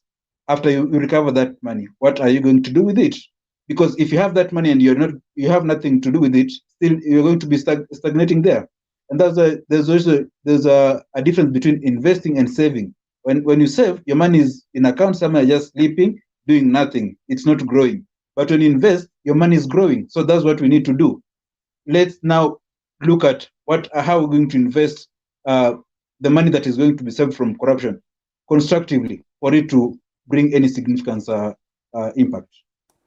Thank you so much, Gordon, for that reaction. And I want to bring in Margaret. Margaret is a mobilizer for the diaspora voters all the way in Europe, here in Germany. And I will be bringing Margaret in to give us a clear picture on how events transpired. What were the possible outcomes of the events? Was it peaceful? What information can she share with us? And ladies and gentlemen, without further ado, I want to say we are having a conversation on the president we want, and Margaret is ready for us. Good evening, Margaret, and how are you? Good to see you once again.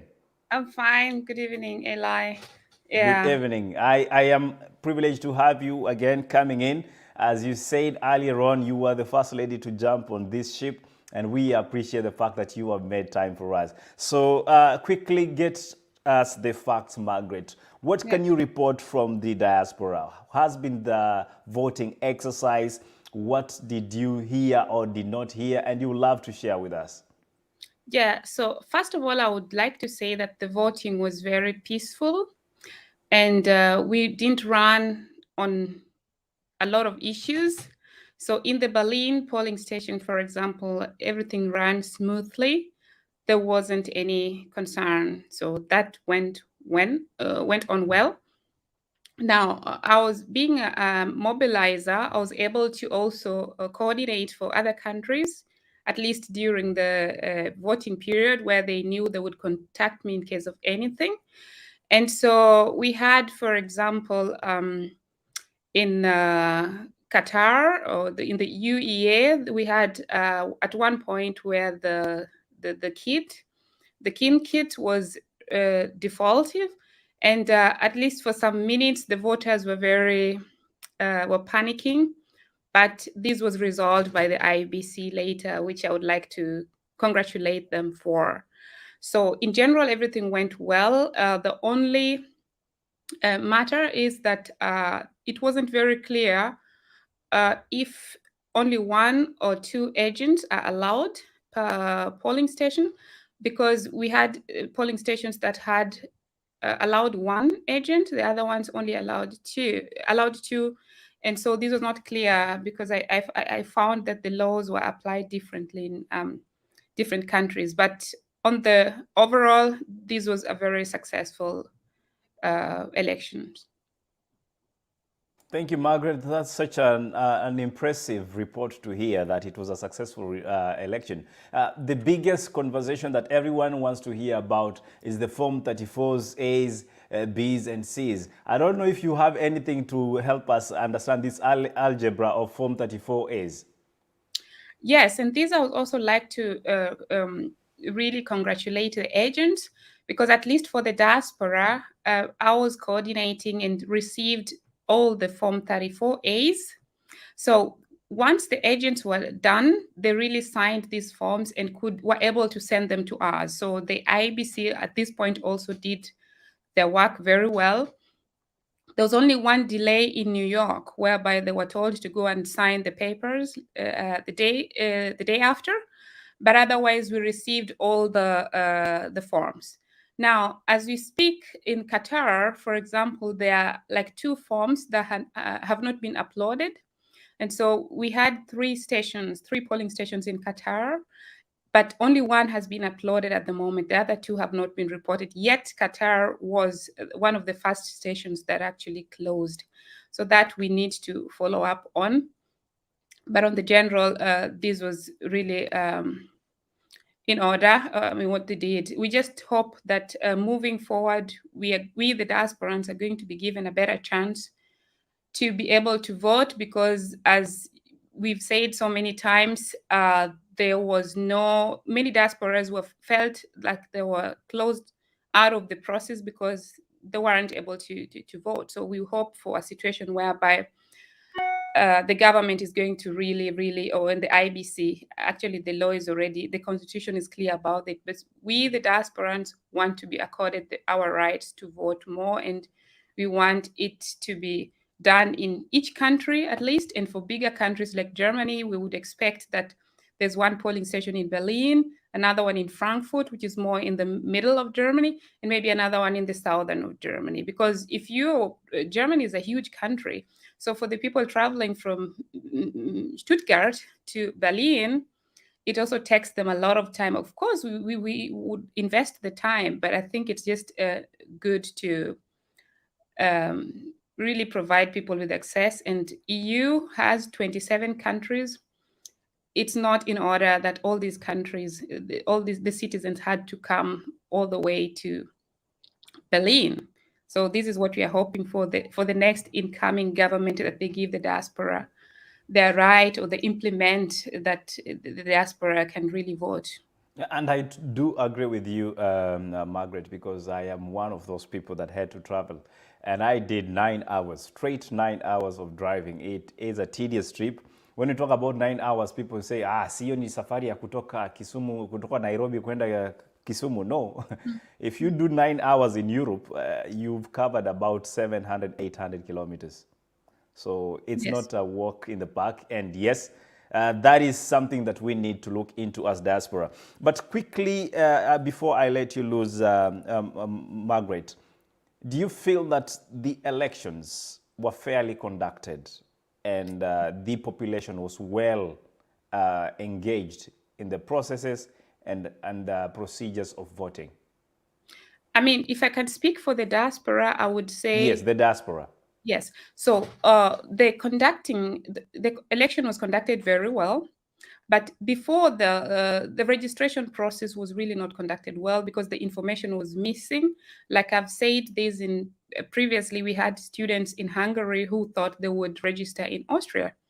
And we still had people asking, for example, if they can vote in their own countries, so countries of residence. So it's very clear that the information was not really disseminated well. So dissemination of information about registration was not done sufficiently, and the diaspora was also not involved. So that did not go well. So, but when it came to the voting, the process, it really went well. Yeah. Great. Thank you so much, Margaret. I will allow you to leave because later on we expect more guests to come in. And talking about diaspora and the voting rights, we had a lady that actually mentioned this, but we'll bring that clip later on. So Margaret, make sure you watch in. But right now I want to cross to Bomas of Kenya to see what is happening there, because I believe there could be an upcoming event on the presser on the Form 34As. If they have been arriving there physically, we want to know about that. And if not, we want also to know why they ain't there yet. So thank you so much, Margaret, for coming in. I'll see you probably in the course of this broadcast. Yes. Thank you so much for coming in. So there you have it, ladies and gentlemen. That is Margaret Ralph, all the way in Germany. And she was speaking to us about the diaspora involvement in all these election process. For sure, we must also say it has been a very engaging event since we started mobilizing and making sure that Kenyans are able to turn up in big numbers and go to vote. From the Berlin station, we are told we had a total of 70 plus turnaround of registered voters. And for those who did not make it, it's obvious for obvious reasons. They are probably working, and it is a bit not possible to get time off from work. But for those who made it, thank you so much for making your voice get loud and louder. Let's see if there's something interesting happening at the Bomas for the moment. I don't know if our tech guy can get us there. Let us see. Okay, we're still waiting on them. We will continue holding on to that for now. Godwin, welcome back. Thank you, Eli. You heard what Mike says about the diaspora involvement, and the 34 is bring the main reason of concern in one station that is in Qatar. There's some forms that haven't been submitted. What does this mean, especially to those people who are, suspicious always about issues? Is it just a normal delay? Is it a delay with, some intentions to it without mentioning? First of all, let me commend Marge for the good job she did in terms of mobilization in Europe. I want to see more of that. She mentioned about having more polling centers, and that would happen if more people come out to register. So once the mobilization goes into people turning out in large numbers to register, and then chances of having more polling centers is inevitable, even for people like you here to travel nine hours. I'd like to see maybe you mobilizing people now in your country of residence, so that you, instead of you and other people going all the way to Berlin, now you can be voting from where you are. And same applies to all other countries across the globe that have Kenyan citizens. And once more, I'll say that's it's the first one, so it's a right step towards the right direction. On the issue of Form 34As, mostly in UAE, we heard about the issue of Qatar. First, I want to think in this way, maybe being optimistic. It being the first time, probably there was no adequate education on management of the votes in terms of the clerks and the returning officers from those particular centers. But by now, I think having had not so many people voting from that station, the issue should have been resolved by now. So to that extent, I'll point some laxity towards Iebc, because that's a very small number of people, and it shouldn't be taking that much to be resolved. So I think Iebc should be looking into that, and any other eventuality that might happen in the subsequent elections. Okay, we will be looking forward to that. And again, pardon us, we're trying to get the live feed from Bomas, yet nothing special happening there. But if you can look on your screens, you can be able to see that there's some, we see the members of the press there anticipating for that press conference that is supposed to happen from the commissioner. And yeah, this is the hub of where everything happens when it comes to the presidential tallying. At this center, they get to verify the Form 34As that are coming from the constituency levels and from all those voting stations that you went to cast your vote at. And once these forms arrive there at the National Tallying Center, they will be counter-checked to see that whatever was relayed digitally is whatever is being presented physically. And I think we lost that signal. So as I was explaining to you, whatever is relayed digitally is what we call the Form 34As, which you can see 99% of them are so far arrived. That is 99.91% have so far arrived. And once these forms get there, the returning officers from all those polling stations or the POs will come with these forms, the physical ones, and they present them at the National Tallying Center for the presidential elections. And I have to be specific. We're talking about the presidential election results. So once they are there, the commissioners now will have to go through to counter-check that whatever was transferred digitally is what that has been transferred with the physical documents that the POs are coming with. Once that is done, it is now filled in, and then the commissioners will now fill another form, which is now called Form 34C, which will be used to announce the winner of the elections. I must equally reinstate that the election can only, rather the winner of the election, the presidential election, can only be announced by the chair of the Independent Electoral and Boundaries Commission, who in this case happens to be Chebukati. And you can see the percent is coming up. That is 99.91%. We must say that this is well done. 46,188 out of 46,229 Form 34As have been received. Godwin, back to you. You see how this system is working, and anything you want to say about this? I can see one thing I want to urge mostly the returning officers from the various tallying centers to be very careful. I don't know if you heard today, so far there was a Form 34A from Kibra where the Right Honorable Raila Odinga voted, apparently is missing. And you see, with such high political temperatures, those are some of the things that need not to happen. And that draws us back to IEBC preparedness. And we had this conversation earlier, and it was not just about transmission of elections, because if you noticed during the voting day, we had very many polling stations where HIMSS kits failed. And just to bring to attention an incident like the one that happened in Makueni, where 88 HIMSS kits failed. That's a very big number, given that it happened in the same county. You understand? It's not a negligible number that you might just say, it was just 88, and so let's assume it.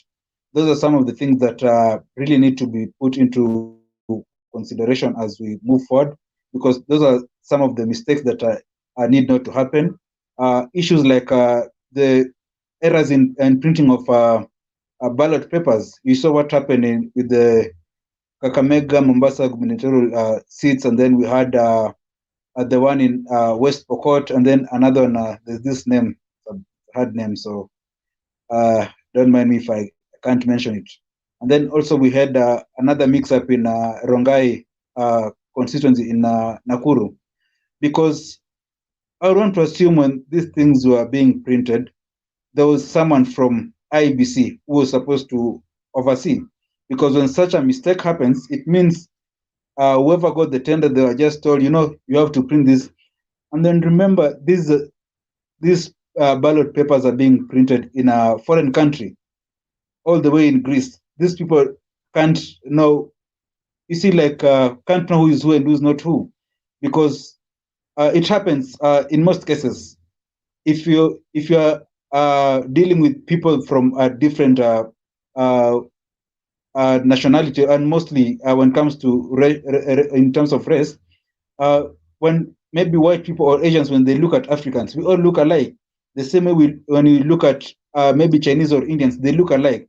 So what this tells you is maybe they're just told, for Kakamega gubernatorial seat, these are the people you need to put on the ballot paper. These are their names. These people might not even differentiate who they are.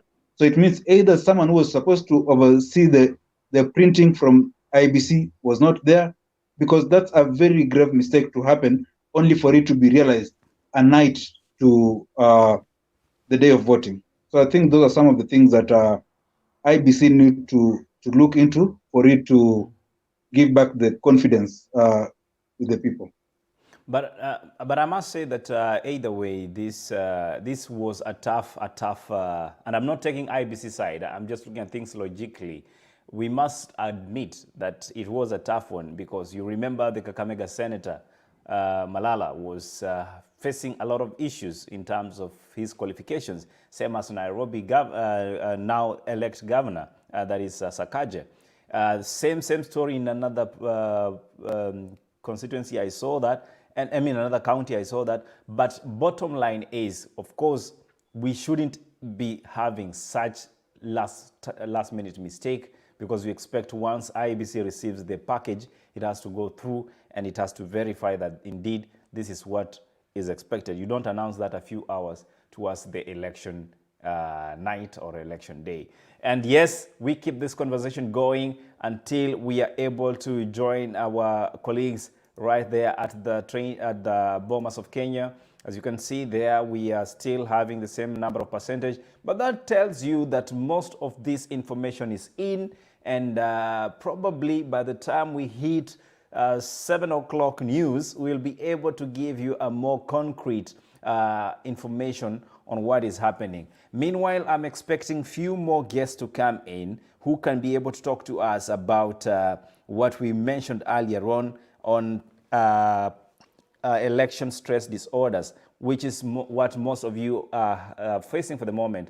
Of course, we expect to have Shalina Bala to come and discuss with us. That is including Evelyn Njeri and Waibaya Kariuki, who can come in and talk to us about election stress disorder, which is for the moment, that is what most of you are suffering from, because you keep flipping from channel to channel to try and get the kind of news you want to hear.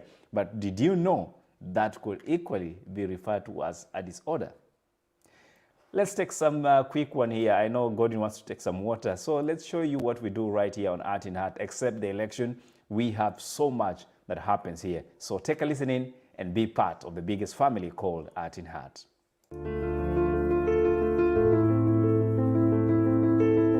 My mom, what happens when mom tells me, you know, when a man cries, he's dangerous.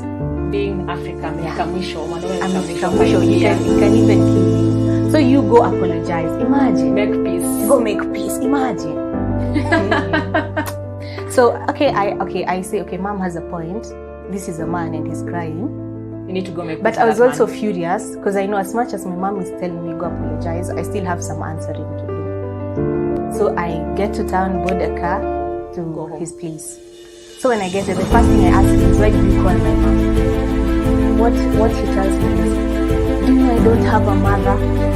He's trying to play smart. He's actually trying to make you feel guilty. Yes, he's playing with my emotions.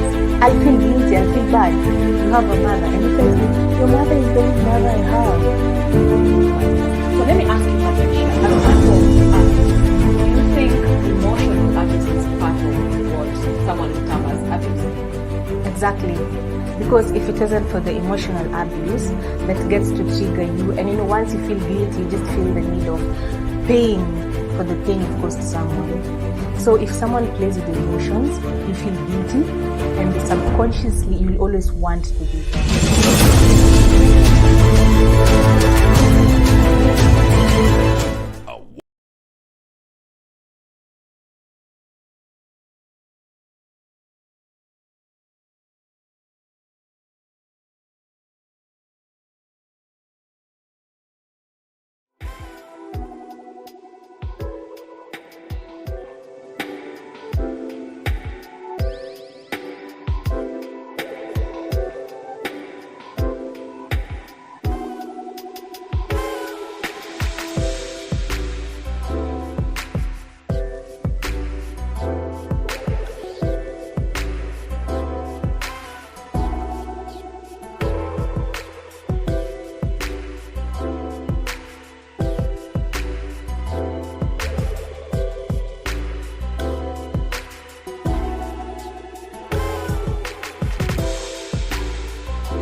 evening. Those who are working, please continue. Don't stop working as we go through this. I would like to read the first constituency verified result for the presidential election, and this from Webuye East constituency, Bungoma County. This is the result for Webuye East constituency, Bungoma County. Total number of registered voters, 48,950. Total valid votes cast, 30,491. Rejected ballots, 384. Raila Odinga, 13,720. William Samoei, 16,412. Waihika David Maure, 110. Wachakoya George Lushiri, 249. Those are the results for Webuye East constituency. Thank you. We shall be back with more verified results.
So there you have it. The IEBC chair just announced the status update from Webuye East constituency.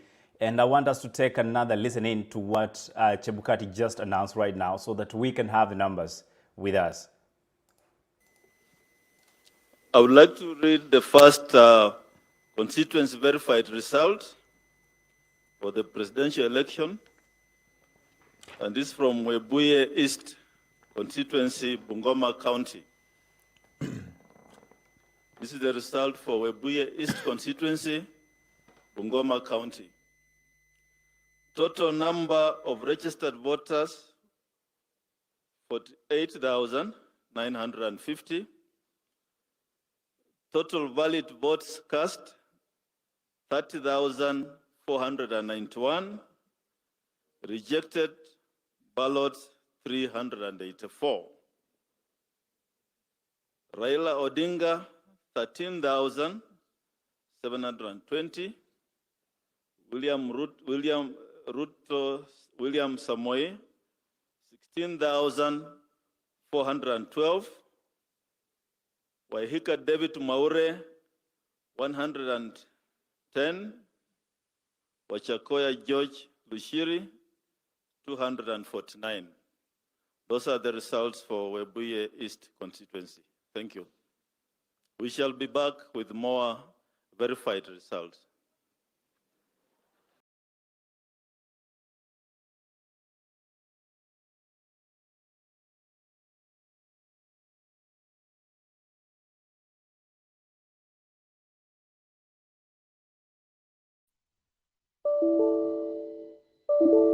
Ellie, you're muted. Ellie, you're muted. Ellie, you're muted. Ellie, you're muted. Ellie, you're muted. Ellie, you're muted. Ellie, you're muted. Okay, Godwin, I think I'll have to do that with you because I am struggling to hear you.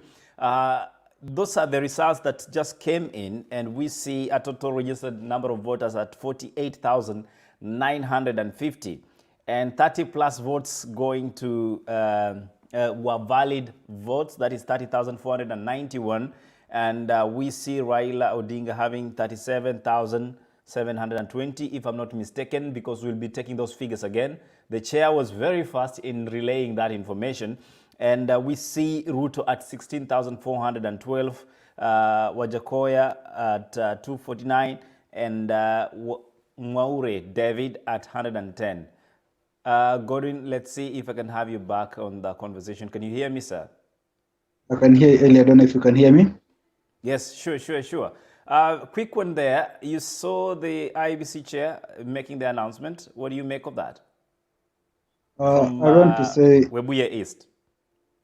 It's actually thanks to him now, at least Kenyans, the pressure will start going down. At least we are getting verified votes. It's a good way, and it's too early to comment on who is going to win. But let's keep the moment going. Let's have more results coming in. At least it's going to take shape. At least when we have a number of constituencies announced. I think that's when we can have at least some good grounds to comment to know which shape the election is taking. Definitely, we'll be seeing what shape the election is taking. And let's see, I was expecting more people on this platform in a moment. Let's see if I can bring them on. But for the moment, I will actually keep that on waiting list and redo that clip so that we are able to see what the chair announced earlier on. So be on standby. Be on standby for that, and let's have this. Don't stop working as we go through this. This is earlier on, just a few minutes I would after like the to announcement. read the first constituency verified result for the presidential election, and this from Webuye East constituency, Bungoma County. This is the result for Webuye East constituency, Bungoma County. Total number of registered voters, 48,950. Total valid votes cast, 30,491. Rejected ballots, 384. Raila Odinga, 13,720. William Samoei, 16,412. Waihika David Maure, 110. Wachakoya George Lushiri, 249. Those are the results for Webuye East constituency. Thank you. We shall be back with more verified results. Yes, and that makes me make that correction there. That is William Ruto getting 16,412, Raila Odinga 13,720, and we have Wajakoya 249, and coming in at Mwaure at 110. Again, Godwin, I think that's now more clear. As I said, this information is subject to change very fast, and we might have captured the wrong way, but that's why we have that tape to run and get the figures very fast. The chair was very fast in announcing this. I think he's aware of the work ahead, Godwin. Probably be speaking through the night. Godwin, you're muted, sir.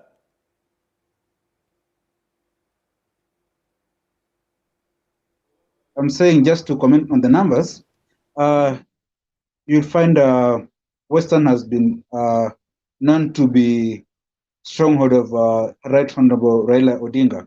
Understand? So it will be expected that he'll get more votes. But now looking at the current trend, William Ruto getting 16,412 in Webuye, it means there's a big shift, and it means he's really worked hard for him to get such numbers. Understand? This was unexpected in the past years, because Western has always been a bedrock of Right Honorable Raila Odinga. But when you see such a shift, it tells you this particular election is going to be highly contested, because when you find Ruto getting such numbers, it means Raila has to work even harder to replace these numbers that he has lost in the so-called stronghold. You understand? What does that say? Does it then reflect that Moses Wetangula and Mudavadi are working? Because remember, they were given a hard task to deliver 70% of Western Province. Although looking at it now, still Raila is leading, but at least with a very small margin. So on one end, I would like to say... Did you say Raila is leading? Because my figures tells me Ruto is leading. Please, I'm sorry, I mean... Right. Yeah, I beg your pardon. I mean, Ruto leading in Webuye means Raila has lost some ground. And I remember Webuye and Bungoma are very close, and that's where Moses Wetangula comes from. So it means he's really delivering on what he was supposed to deliver. Although it might not be to that specific percentage that he was supposed to get, but at least you can see there's work that has been put into it. And Raila got some work to do. We'll wait to see, because now the verified votes are coming in. We'd want to see how Bungoma is going to perform. Kakamega, which has been in Western now, Kakamega and Vihiga have been strongholds for Raila. So Kakamega and Vihiga will be counties to watch, because Bungoma seems to be delivering. Now let's see how Kakamega and Vihiga is going to perform. Because looking at Busia, also Busia has been a very stronghold for Raila. He's always gotten over 80% in Busia. So I want to see whether the ground is going to shift a little bit or is going to retain. Okay, the ground is going to shift or retain is the question we'll be asking. Meanwhile, we'll give you another live feed of the happenings at the Bomas. Remember, some of these images could be static because of obvious reasons. We are only but waiting for the announcements to be made. And after these announcements are made, we are able to really get to discuss them and focus with them objectively. Only now we can start to authoritatively talk about the figures. And we are hoping to equally join Sajida Javan all the way at the Bomas of Kenya to give us a total look at how things are and how the media has been capturing all these events to give us the happenings of the day, what has gone not okay or what went okay, and conclude with that from the Bomas. But for now, let's take you back there and give you a feed and a feeling of these events.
chetesetai en oliton ibwat kole niton ko kamang'unetab walutik chebo lewenisiet nebo kenyitab 2022.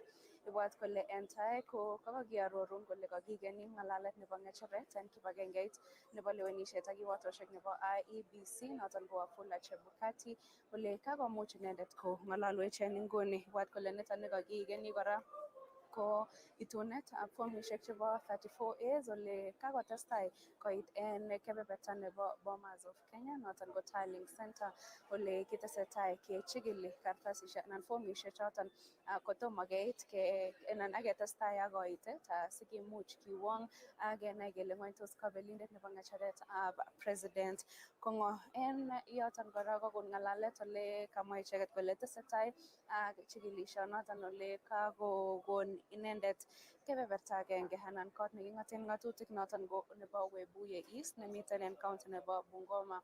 Ole en kebeberatan kotinye birikab kura cheite 48,950 ako choton ko kura chekokibir che ititootin en kebeberatan ko 30,492 che koimuch kowechok ko kuraishek 384 ole Raila Odinga kotinye kuraishek 13,720 ak deputy president noton ko Dr. William Ruto kotinye kuraishek 15,412.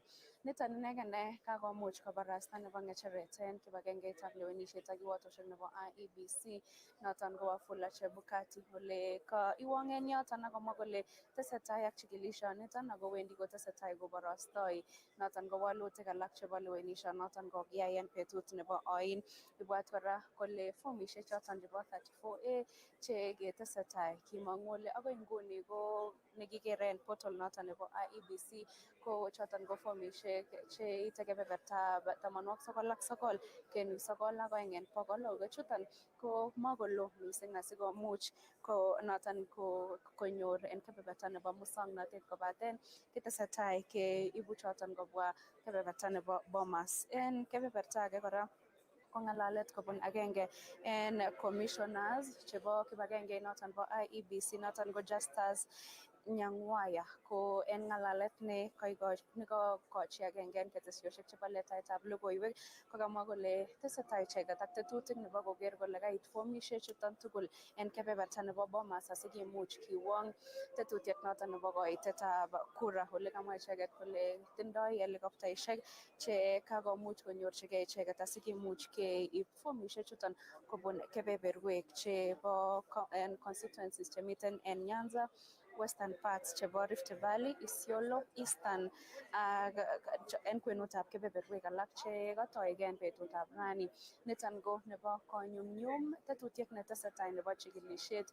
Ibwat kora kole en oliton bo Bomas of Kenya ko kakomuch koit kandoik chebo kebeberwek tuan chebo kandoik chemiten tai nguni en kabelisiet nebo ng'echeret nebo president.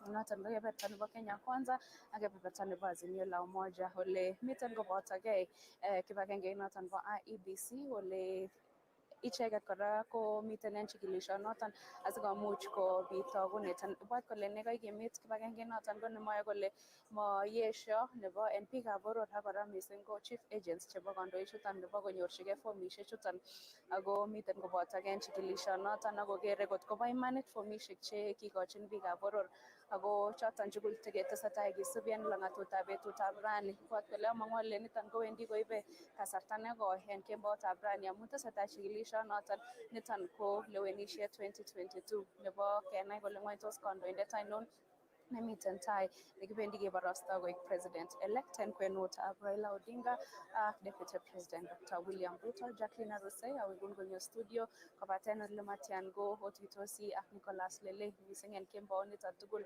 asikomuch koarorwech akobo walutik choton kimong'u. Ibwat kole ng'alalet noton nebo Wafula Chebukati kokamwa icheket kole en ole matyan kotesetai koitu ak walutik chuton ak chekakonyor kobun chikilisiet nebo fomishek choton chebo 34As chekakomuch koit en Bomas of Kenya. Kakotestai kikimit ripsetab kalyet en kebeberiton kora asikemuch keker kole kabunji imanit tetutiet netesetai en inguni. mang'u ale choton icheken cheketindo en nguni kobaten logoiwek chuton ak alak chechang ko cheitun en ole matyan. Kainenyun ko Mary Lang'at, awekun konyo studio.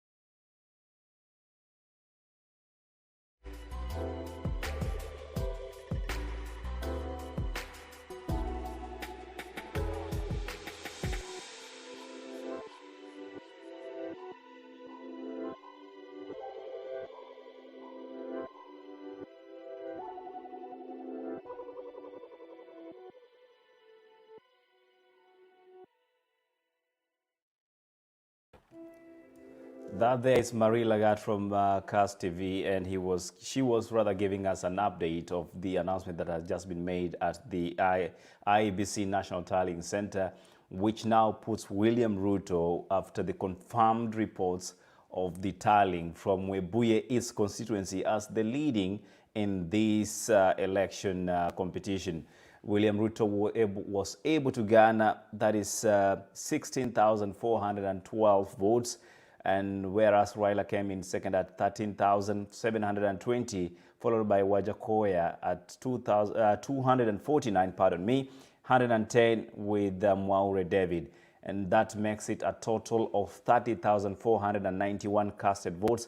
384 were rejected, whereas a total of 48,950 registered voters were made, or rather were expected to vote in this year election. I'm trying to get one of our guests to join us shortly, but meanwhile, those are the results as they come in. You can be able to see it on your screen.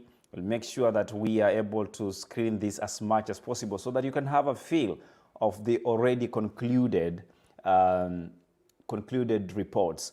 And we are seeing here on your screen, if you can look keenly, that the turnout is reported at 63.07%, whereas valid votes were 30,491. In the meantime, we had rejected votes of 384, and total registered voters reported were 48,950. 63% still good enough. It would have been better, but everyone has cited a lot of reasons as to why the election turnout was low, including young people not taking the initiative to show up and vote, with the reason being they do not trust in all the leaders and they are all the same. I see who is here. I see God never disappoints his people. Simon Waweru, thank you so much for conversing with us. We have Nikama Kesho nitajifikisha huko mimi. Okay, we will see about that. Nyambu, thank you so much for coming in with your comment. Then we have Nyambu says, Aki, may God remember us. Mimi hadi hukula nimeshindwa. And we will be discussing about these issues because apparently a lot of you do not understand why you be feeling the way you're feeling. Earlier on, we were with the Boniface Nyaga, or Boni Nyaga from Nairobi, Kenya, a journalist based in Nairobi, who was talking to us about what we call post-election, pardon me, I just have to get that very quickly. That is election stress disorder. And to help us understand more and more what this is all about, Bonnie made sure we get a guest that can be able to bring this and put it into perspective. So I'm going to join and bring us Shalini Bahala Lucas all the way. I am not able to get her location for the moment, but she'll be able to tell us where she's joining us from. So let's just get this live from Shalini. Good evening, Shalini. And did I get the name right? You absolutely did. Thank you so much. Can you hear me okay? I can hear you perfect, loud and clear. Welcome to the show, The President We Want Kenya Election 2022. Kenyans have made decisions and most of them have been glued on their screens since yesterday, trying to understand who is going to be the president, counting and recounting. Is this normal, Shalini? Before you can actually introduce yourself, kindly proceed. Yes, it is. It is normal. So my name is Shalini, and I am a radio presenter. I'm also a mindfulness coach, and I talk about anxiety and disorder. And one of the things we're seeing a lot of in Kenya over the last few elections is election stress disorder. Now, not many people know that that exists, but it really does. Tell me something, Eli. Are you feeling? Is your heart going fast as you have this show?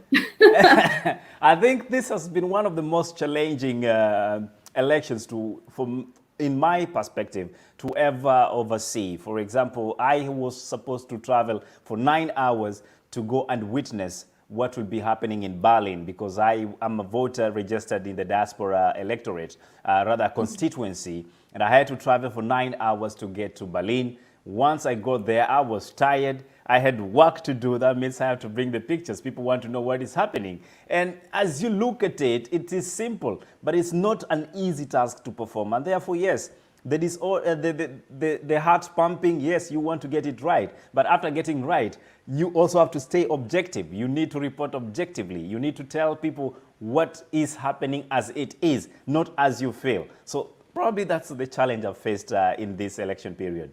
Okay, so I can tell you that I was in the diaspora in the UK for 25 years, and I followed all the Kenyan elections from there. And I found it very stressful because I knew that my family was here. I wanted to know who was going to come in. And as president, because that always makes a difference, this time for this election, I am here in Kenya. I'm in Nairobi.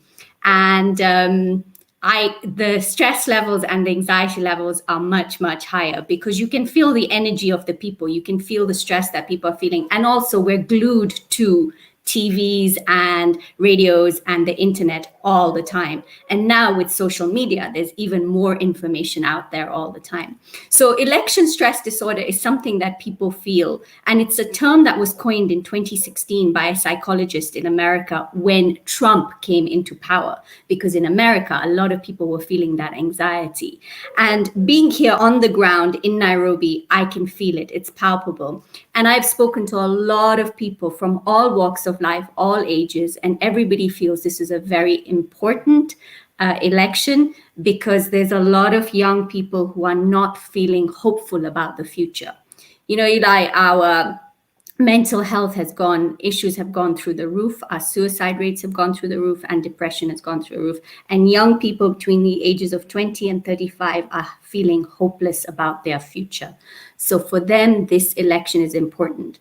But having said that, many of them have not voted for many, many reasons. But I'm hearing a lot about anxiety, depression, sleeplessness, etc. So it's a very true feeling, this feeling of hopelessness, anxiety, stress, and it's something that we must all be very aware of, especially now young people. And now, as we wait for the count, I feel the level has gone even higher. So it's a very real phenomenon. So it's real, and you say this is thanks to President Trump's election period. But one will also allude this probably to the fact that there's too much information around. Is it an issue having too much information? Because we are told information is power. And now we have the power to take that information, but there's everything coming from all directions. You can't keep up with what is happening. Because the information is not always 100% accurate. Let me tell viewers that 50% of what you see on social media is fake news, 50%. And also, it's a lot. And also at the moment, if you see the tallies happening on the different TV stations, they're not tallying. It's not right. At one place, one candidate is winning and another one. So this is causing anxiety, which TV station is correct. But actually, the truth is they're probably tallying it slightly differently. Okay, they're slightly differently to maybe one TV station is counting Ruto's votes first and the other Odinga's votes first. Yep. So we must be aware that you should not let this cause anxiety. Let us wait. Iebc have put out the 34As are out. They're online. You can download for all of them if you want to. I wouldn't advise to do it, but you can count. And from that, you can tell who the winner is. But until the 34Bs are in and counted, there is no point speculating. So my plea to people is please wait for the Iebc to announce it, Do not look at this in between, because we have a long way to count still. And if you start anticipating, this person has won and this person has won, you'll be disappointed or happy either way. And then let us just wait. Let's keep the peace for ourselves, within us, and for the country as well. Charlene, it's easier to advise people to wait, but Kenyans are not so good at waiting. We can't even queue to receive our salaries. I mean, we can't wait for the next paycheck. How do we wait for the next president? You know, it's a couple of days before they have to tell us by Tuesday. And I feel that we need to maybe do other things, maybe spend time with loved ones, spend time, sleep. Please, people, don't lose your sleep. I feel like my sister was like, I didn't sleep all night. I was seeing, why are you losing sleep over this? Your losing sleep is not going to change who is going to be announced in the next 2 days. So let's just look after ourselves. If you're one for prayer, go and do some praying, calm your mind, go meditate, eat well. Don't forget to eat. I feel a lot of people are sitting in front of their TVs with chocolate and crisps, and don't do that. Go eat.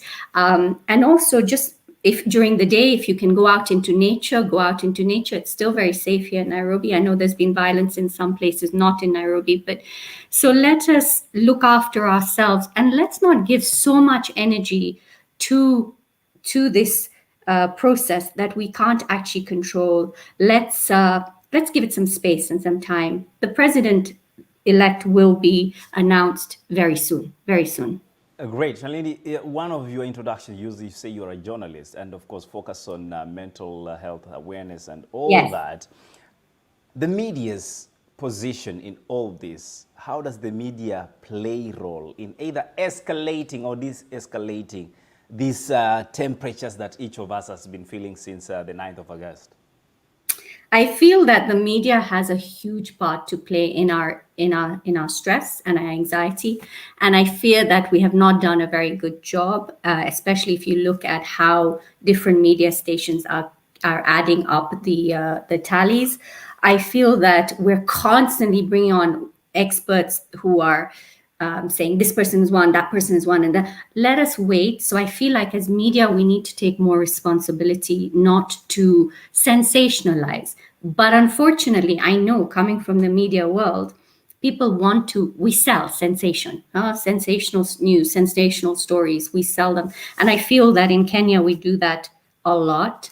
My advice and I've seen a few people on media say this, please stay calm, please wait till I heard Bonnie say it earlier on, please let's wait for Iebc to come out. So I've heard that, but I think and also the one thing the media have not done well, and I go to a few of the TV stations, is they've not been quick enough to count the tallies coming out on 34As. They've been extremely slow because Iebc, let me tell you something, Eli, that's really interesting that's coming from Reuters and BBC, is that this has been one of the most transparent elections because of what's coming out on Iebc's website. Yep. So we must honor that. If any of the parties decide to rig this, it's going to be very obvious. Yes. Very obvious. And I am not scared to say this, I might get vilified, but we're not stupid. Okay, the Kenyan people are not stupid. So don't do something stupid. I'm saying to both the candidates who are at the top, just treat us with a bit more respect. And I don't know. I just feel like if you've lost, please accept that with grace. Concede defeat with grace. And I have to say, Odinga has never done that. And so if he loses, concede with grace.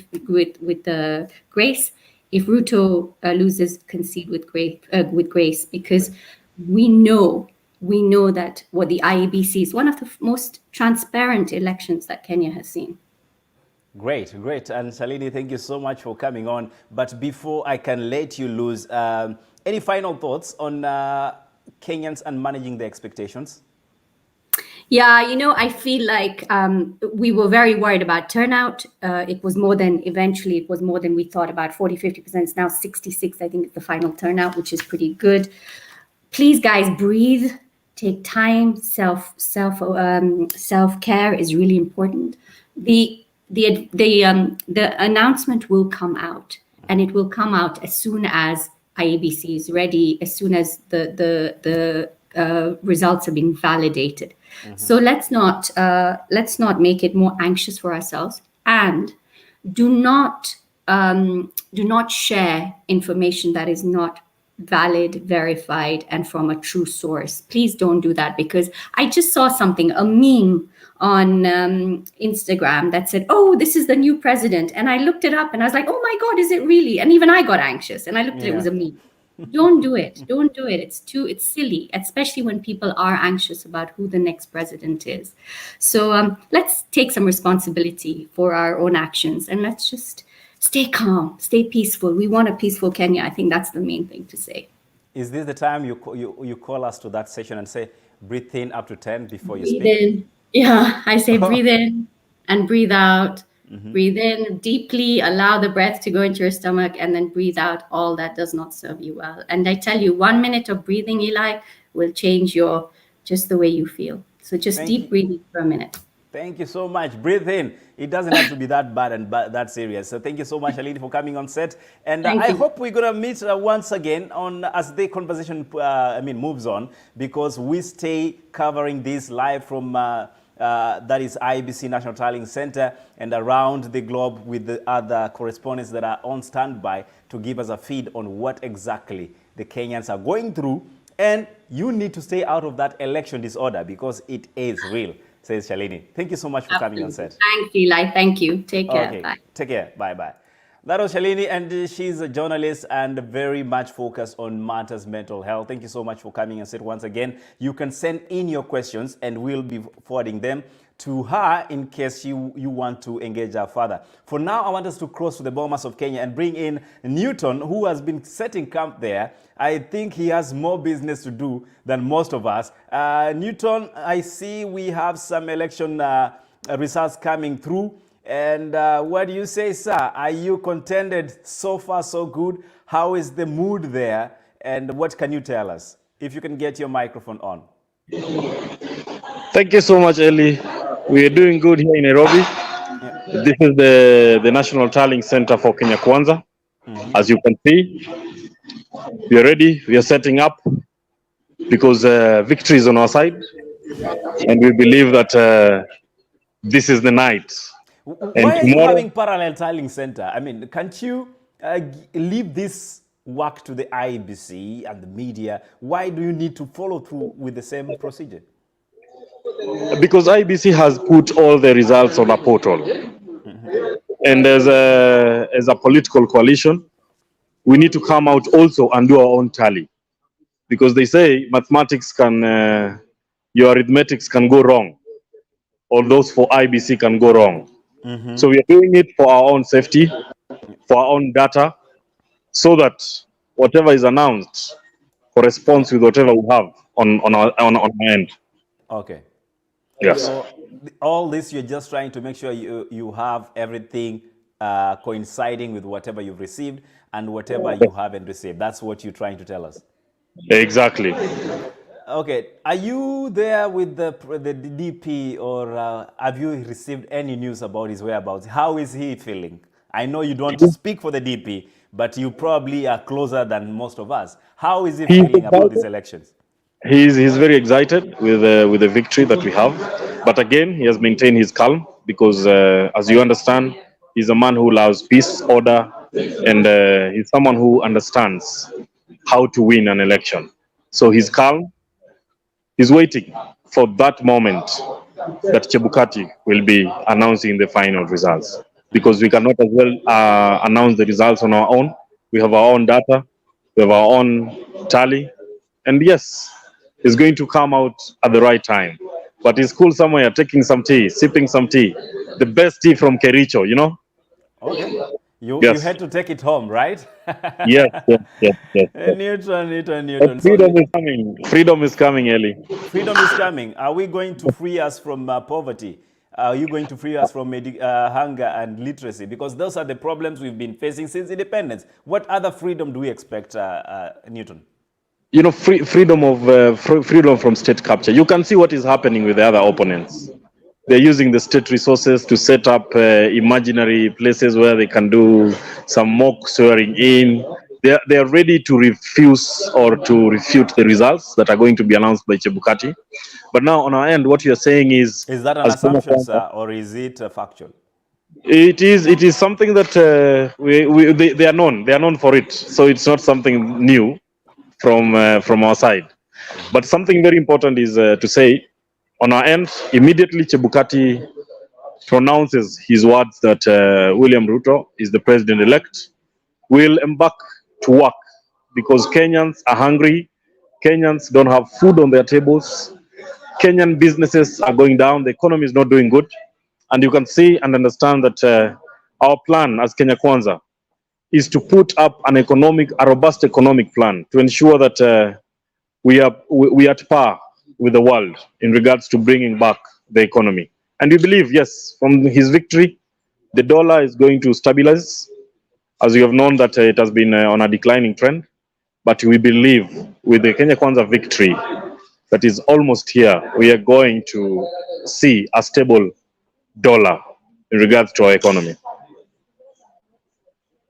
You mentioned stability of the dollar, and you mentioned the economy coming back to life and roaring like the lion somewhere in Masai Mara. But how about the young people? What is in for them? The young people, you know, this time round, yes, most of them did not come out to vote, and because of the desperation they have, because of the unemployment bit they are suffering. And as you understand, Kenya Kwanza Manifesto was clear on labor-intensive projects. Those are projects that are going to create employment for our young people, that are going to keep our young people busy doing their small businesses. You can understand the Hustlers Fund that will be captured in our plan as we move forward. And therefore, what you're telling our young people is that they should be ready to work and to do business, to grow themselves, so that in the future elections, they can come out strongly and vote because they understand what it means to have a government that cares about them. Great, and I do hope whoever takes the leadership of this government will understand the issues of the young people, because as we say, Kenya has one of the youngest medium population, and we expect that once we have a new government, we'll not be appointing the likes of retired people to come and take over leadership. But that again, it's a story for another day. I'm going to let you lose, Newton. I hope we can catch up again to know what is happening where you are. I believe you're not at the Bomas of Kenya, but at your tallying center. We are at our tallying center, that is Catholic University of East Africa. Yes. And this is where we're doing all our tallying, of which we are finished. And we know where we stand. Okay, great. We know where we stand, and so do we see where the numbers are going. But these, again, ladies and gentlemen, are not the final results of these elections. We will still be receiving more and more information coming through. But for now, I'm going to let Newton go, and later on, probably we'll catch up with him to give us a true picture of how things are working at the Catholic University, where they have the tallying center. And meanwhile, I have with me Godwin. Godwin, welcome back to the conversation. You hear, again, Newton shows a lot of confidence, expressing how they are ready to get this announcement. But we had Shalini earlier on, and she was talking to us about managing our expectations. Godwin, there are people who are going to lose this election. There are people who have lost this election. And the biggest issue is accepting and conceding defeat. Do you see such a scenario coming up? I would really want to urge or to beseech the presidential candidates that they should borrow a leaf from the few parliamentarians who have already conceded defeat, and or other people who have conceded defeat from various elective seats. Because at the end of the day, we really don't have much time to waste as a country. Already much time has been lost. We all know how much the campaign period has disrupted people's businesses, because during the campaign period, the different aspirants from across the board were holding most of their campaigns in marketplaces where people are doing their businesses. And you will understand, in such a scenario, no one would want to leave their business open when there's a lot of crowd in terms of campaign. So there's a lot that has been lost in terms of money, time, and all that. So we really don't have much time to waste after IBC has declared the final results. So let all the aspirants accept the results and know that there can always be one winner at a time, and there's always next time. Whether the age is on your side or you're still young, never mind. You do your best and leave the rest to God. Great. You say we do our best and leave the rest to God, but Evelyn probably has something different to tell me, and Evelyn will be joining me shortly. Evelyn Jerry, equally an advocate of mental health awareness when it comes to these issues. And we are still in the topic election stress disorder. I think we just lost her, but we will get back to her. For now, let's take some bites and find out what did Kenyans think about this election. Let's start with this one here. This is your country. I don't see why you should say you need a ministry for this. I only support the fact that in those embassies and consulates, we need structures. We could incorporate structures that actually taking care of any interest that you've raised that is of concern. Then we could, it is not entirely diplomatic only. It is actually, it should actually take care of even your labor matters, all those in that embassy, so that you have the way an embassy, the US embassy works here in the country. We always see how they coordinate with their citizens. That embassy in where you are, Margaret, can actually do this, and you can invest your money here without a ministry actually for that.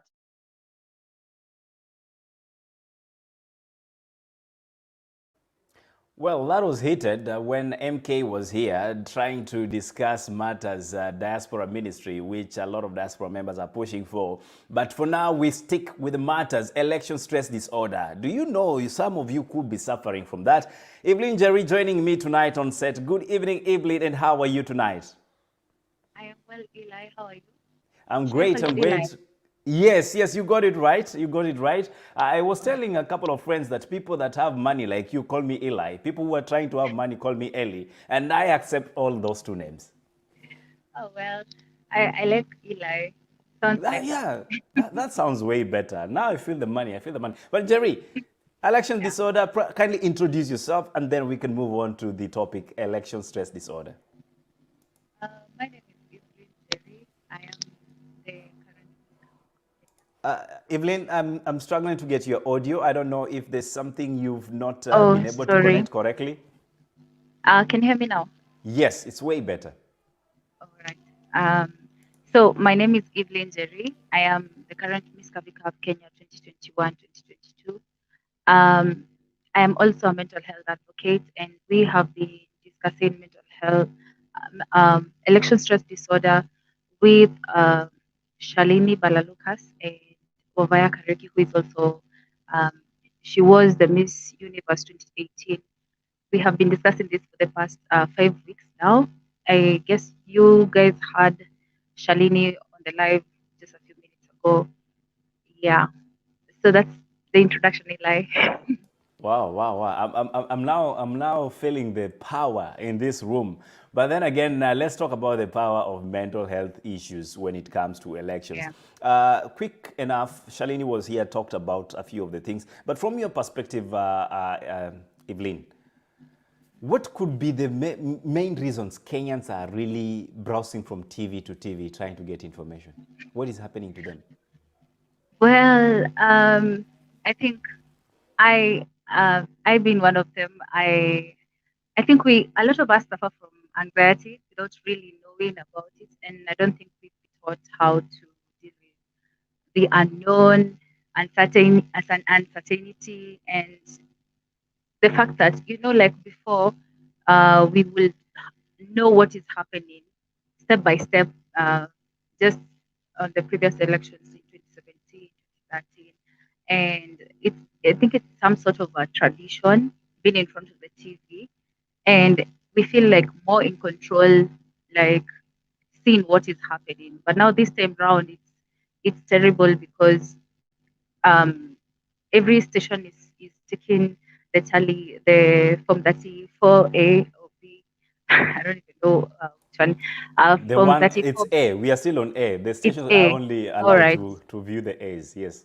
Yeah, so they are taking the Form 34A themselves and calculating it themselves. So like each TV station has different tallies, and this is even worse. I actually prefer, like I've had some people say like they prefer the previous one, but I also understand why they're doing it, because before they were taken to court, and yeah, that's the one. They were taken to court, and I'm sure this time round they want everyone to be able to calculate. Like if you really want to know the numbers, like go and calculate it yourself. Honestly, it's a tedious process, so we'd rather leave it to the experts. And yeah, so coming to election stress disorder, I think now it's gonna be worse, because now today's day 3, day 2 of waiting. Day 2 of because waiting. day 2 of waiting, and it doesn't seem like we are gonna know the results anytime soon. So yeah, I'm betting like a lot of people having anxiety. Others have to take walks. You have to get back to work. Do anything that you can, but do not be in front of your TV right now, because you're gonna get confused. And I don't know, Ila, whether you follow the Kenyans on Twitter. Well, I try to follow them, but my producer advised me to stay away from Twitter if I want to be sane. There's been so much insanity happening there. That's the worst part, because you find like when you go on Twitter, you'll find that they're saying that, oh, this MP won, and then when you listen to the TV, it's a whole different case.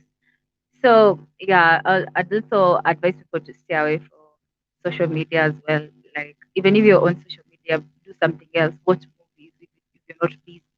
Study, read something. I don't know.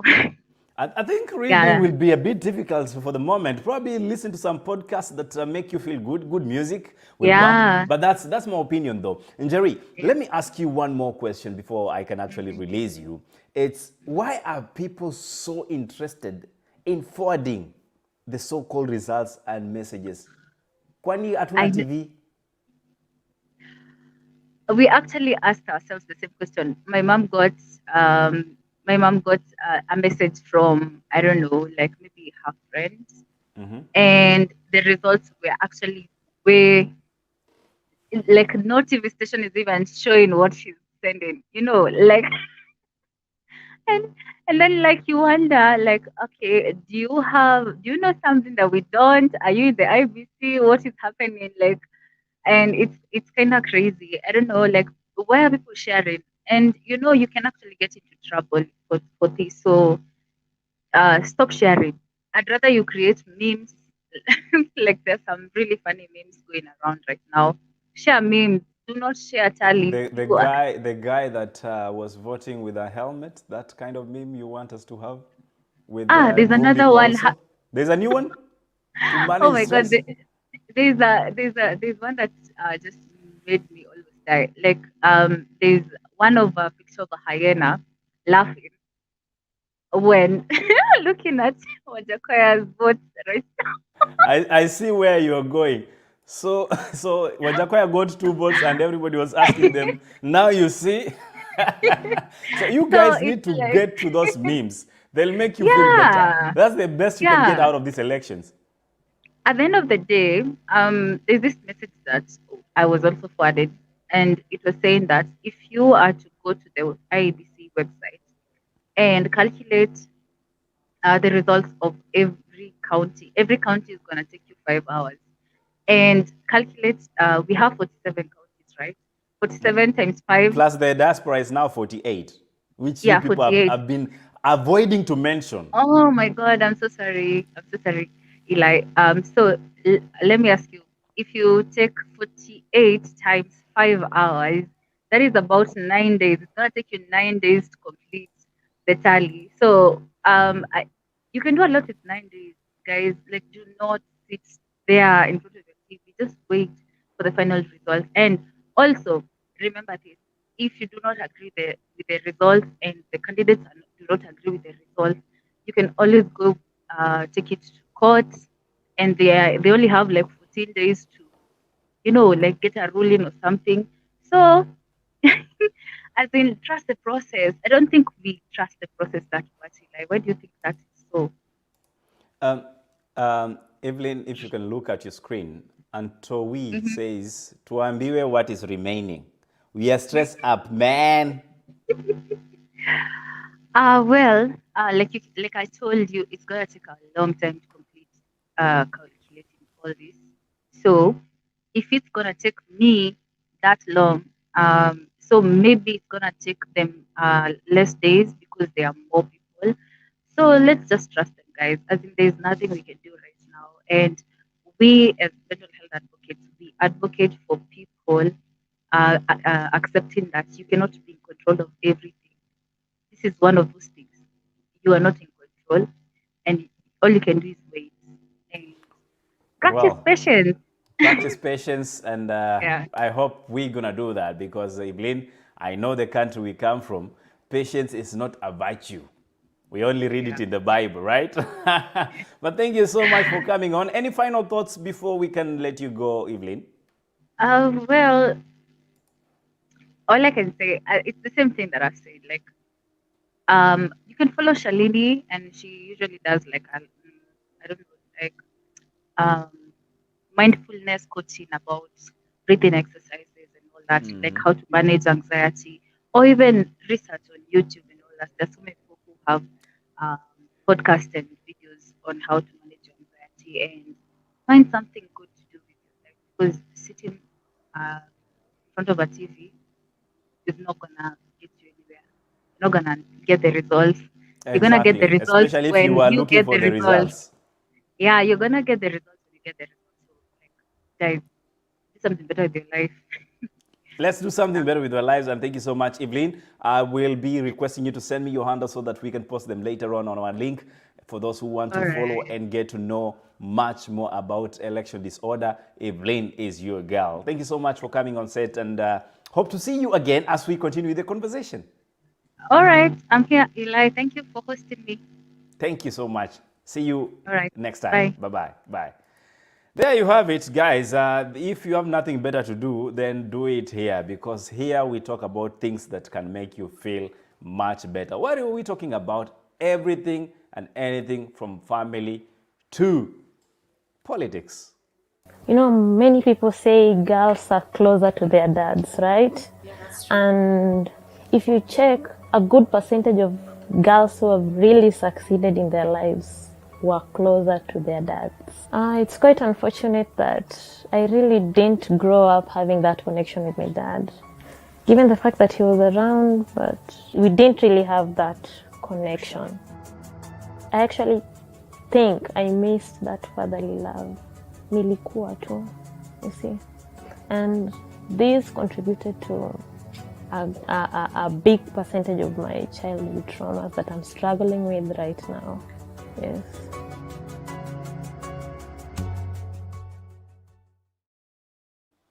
And yes, you're watching The Arts in Heart. That there is Ree with a special edition here called Against All Odds. You want to watch most of those shows? Be sure to subscribe and share this link with your friends and get to the watch. They are there, a nice playlist for you. You can watch something more than politics. But for now, we stick with exactly that. Godwin, umeamua kuvaa jacket. Biashara imekuwa baridi. I decided to lower my temperatures.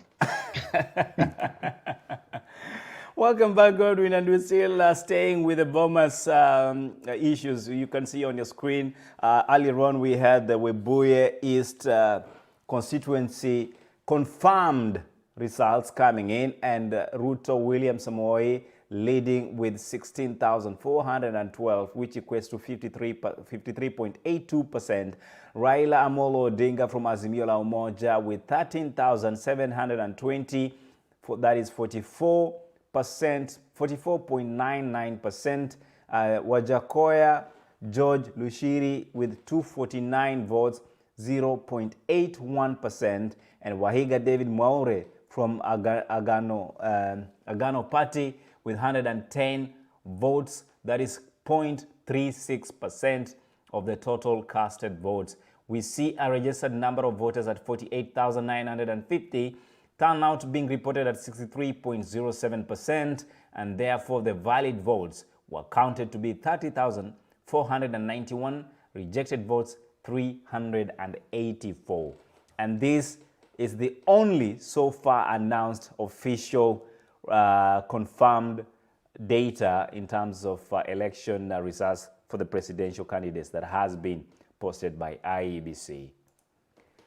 Yes, Godwin, you have lowered your temperatures, but the temperatures are supposed to be going higher and higher as we proceed with this conversation, because we'll be getting more feedback, and I know by tomorrow we'll be having more. Later on, I'll be bringing you some short clips from Nairobi, the streets of Nairobi, to show you what Boni Nyaga has been up to in terms of trying to cover the events that have been when it comes to the elections and what to expect. So, Godwin, back to you. Just to encourage our viewers to stay here, because when you're here, we lower your temperatures. You won't be struggling to get numbers that don't make sense to you. So let's keep it here as IBC gives us the official verified results. And talking about mental health, I think Shalini and Evelyn have really come out strongly to help the many viewers that are here with us tonight. And it's very important, because you'll find you're having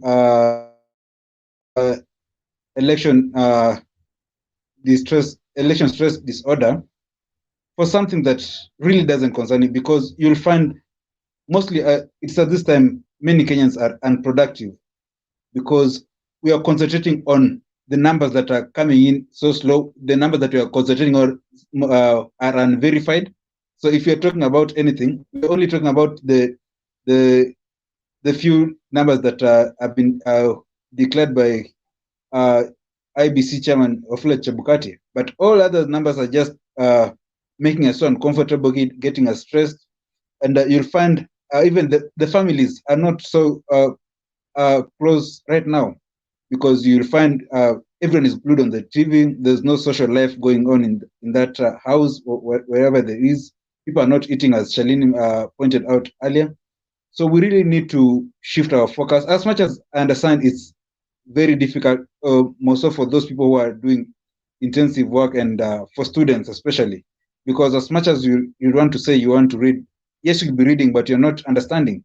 So it's really going to be a tough time, but we really need to adapt and just prepare ourselves psychologically that IBC has 7 days to do all this. So if we are to glue your eyes on this, you have like 7 unproductive days. Do we really want to do that? So let's try to shift our focus. If you must really watch something, then as Shalini said, try get a movie, a series, or just make yourself happy with memes, at least just to ease the tension. That's very important at this moment. Let's ease the tension, let's make the conversation go, and let's not actually refrain from name calling and telling this one is better than the other one. I mean, they are all brothers and cousins in politics. We were told by Linjiru, so you guys have no absolute power to change that. These people relate as brothers when it's convenient. Hilary Sambuli says, God bless our nation, and definitely that is what we want to hear. Earlier on, I saw Antue said, Tuambiwe what is remaining, and yes, the only person mandated to declare the final results is none other than the chair of the IEBC, who happens to be with Wafula Chebukati. So we will be waiting on Chebukati to do his constitution duty in matters announcing the presidential elections. For now, we keep you with the screens back at Bomas as we wait for more information that will be coming in, so that 2 of us can take some time off and get some refreshment. How about that? So, Ndeleni kujienjoy, stay here, share this link, and you can rewatch what you messed up by just, clicking back and rewinding the tape.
We need a more targeted approach on how we bring the diaspora into the fold and how we bring them in to play a role in developing our nation, create jobs, give the youth an opportunity to thrive, and make a corrupt-free country.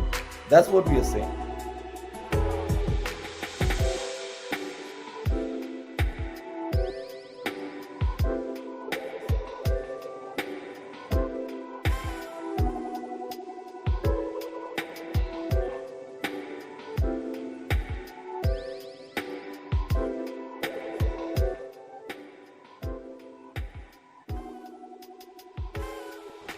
Well, my name is Anne, original from Kenya by birth, and I'm here in Berlin.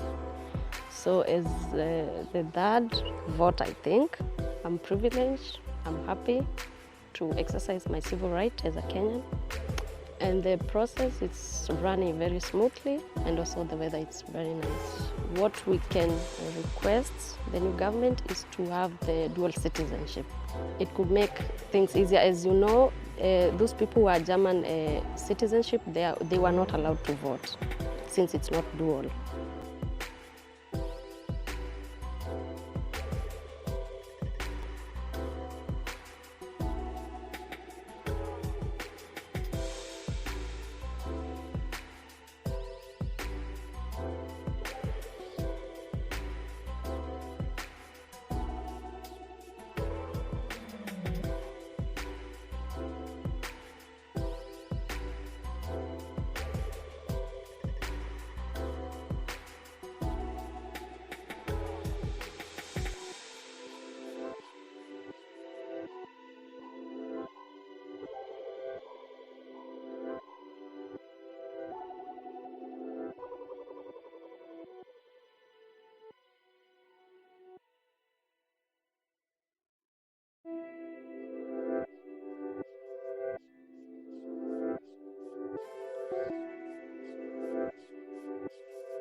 Bishop John Okinda, presiding Bishop of Pentecostal Evangelistic Fellowship of Africa, Bishop Alfred Rotich, Bishop of the Catholic Diocese of Kericho, Reverend Canon Chris Kinyanjui, General Secretary, National Council of Churches of Kenya, that is NCCK, and Father Garaya Bernard, Deputy Secretary General of Conference of Catholic Bishops, Kenya Conference of Catholic Bishops, that is KCCB. So this session does not interfere with the verification process. And once again, we request those who have no role in the verification desks to kindly take their seating so that we allow those who are taking the verification of the statutory forms time to concentrate on what they are doing. Thank you very much. And allow me now to invite Bishop John Okinda, who will take us through the first reading. Thank you.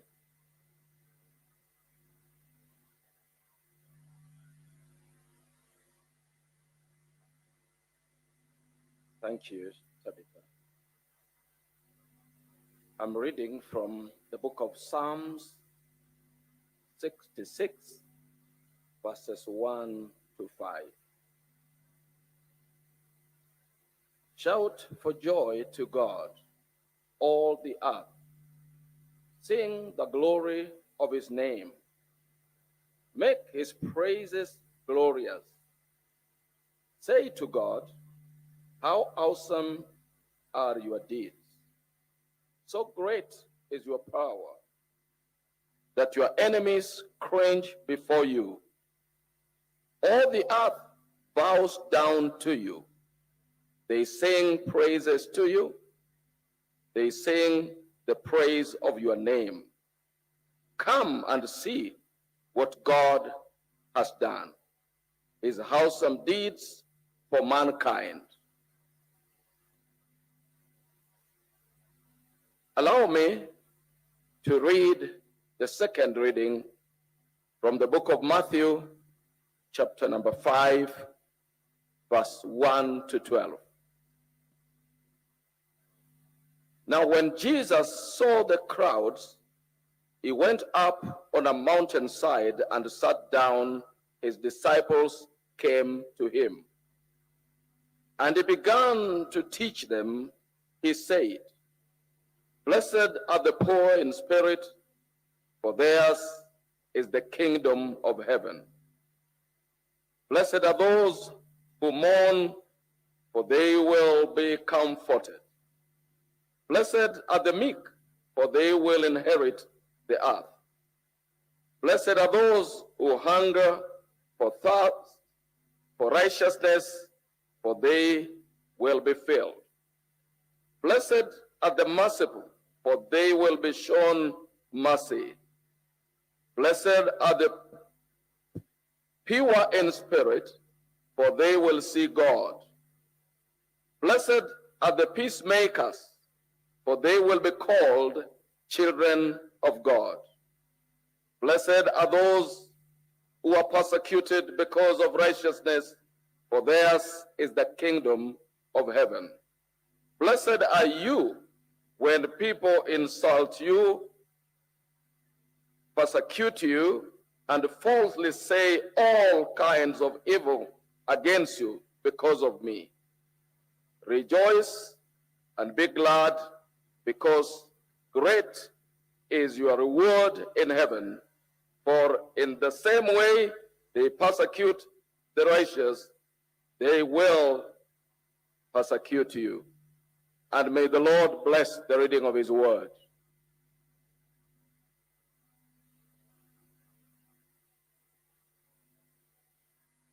Thank you very much, Bishop John Okinda, presiding Bishop of Pentecostal Evangelistic Fellowship of Africa. We now invite the Most Reverend Jackson Olesapit, Archbishop of Anglican Church of Kenya, who will lead us through the Thanksgiving session to pray for patience and peace as the country awaits for the results. Welcome the Most Reverend Jackson Olesapit.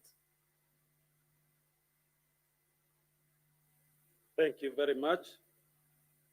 We are only a small team of a host of many people praying for the country at this time. And we who are here to call the nation to calmness and peace as we journey with our God so that Kenya will be blessed as we have always been blessed. Let us pray.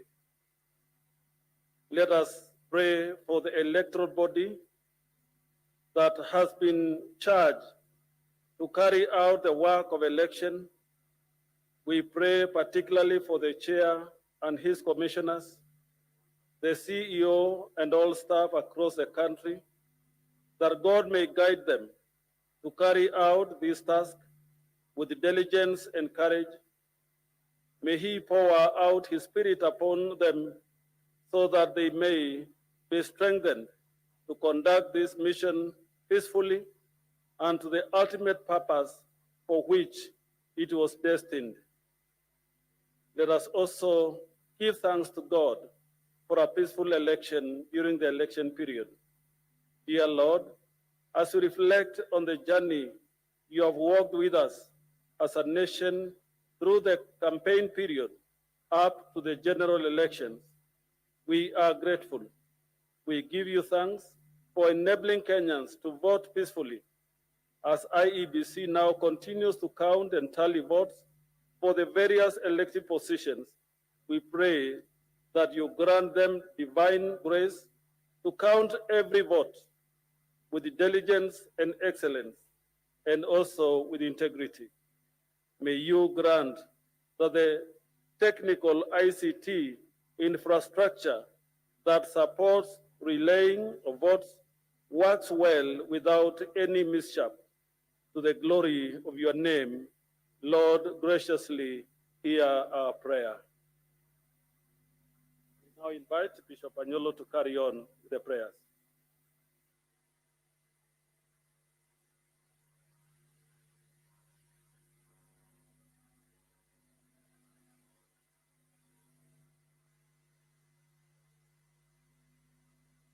We pray for security agents.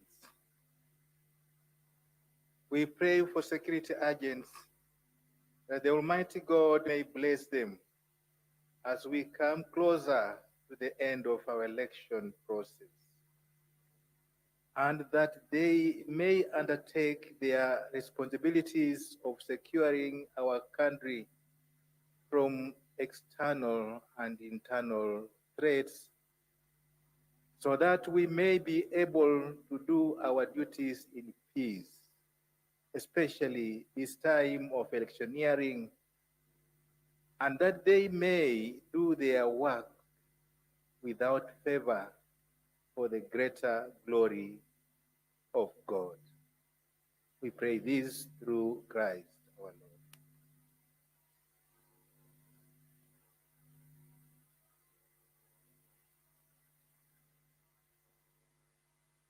We continue in prayer for peace. Almighty God, we pray for peaceful coexistence as people of different religion, ethnic identity, and political opinion. We pray that the order of life may grant us to accept each other as brothers and sisters. May we be united and restrain ourselves from divisive thoughts and actions so that peace may reign in our country. And may we embrace brotherhood and sisterhood as pillars of our social interaction. Lord, we pray that peace may cover this country of Kenya as the waters cover the sea. Bind us together, Lord, with cords of love that cannot be broken. We pray this through Jesus Christ, our Lord.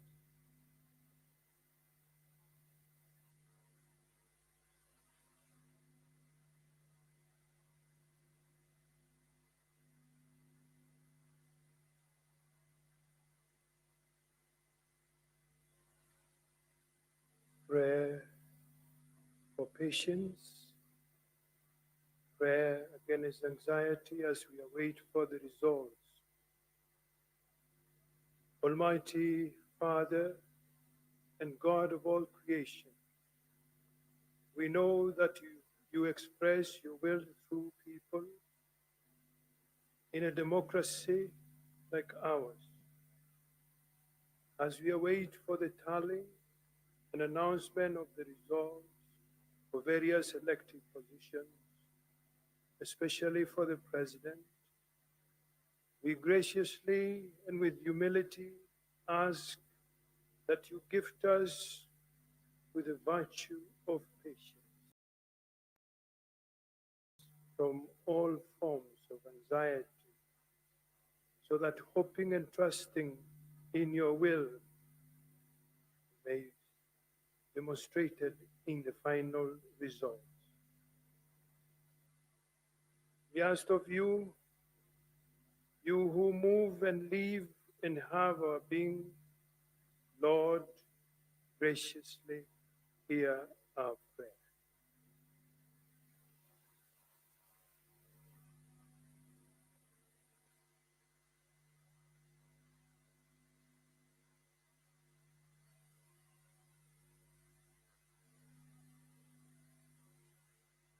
We now want to conclude this session by continued thanks to God that He remains God to every individual, to our nation, to the institutions of this country, and to every one of us.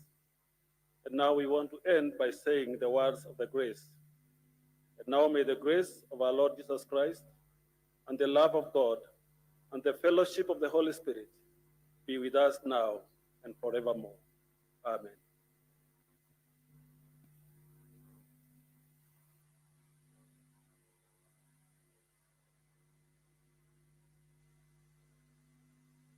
Thank you very much, the Most Reverend Jackson Olesapit and your team for being with us at such a critical time and for praying for this country as we wait for the results. We want to thank you very much for holding us together. We believe that a country that prays together holds together. Thank you, and let's continue with the choir on the background as the verification team continues to do their work. God bless you.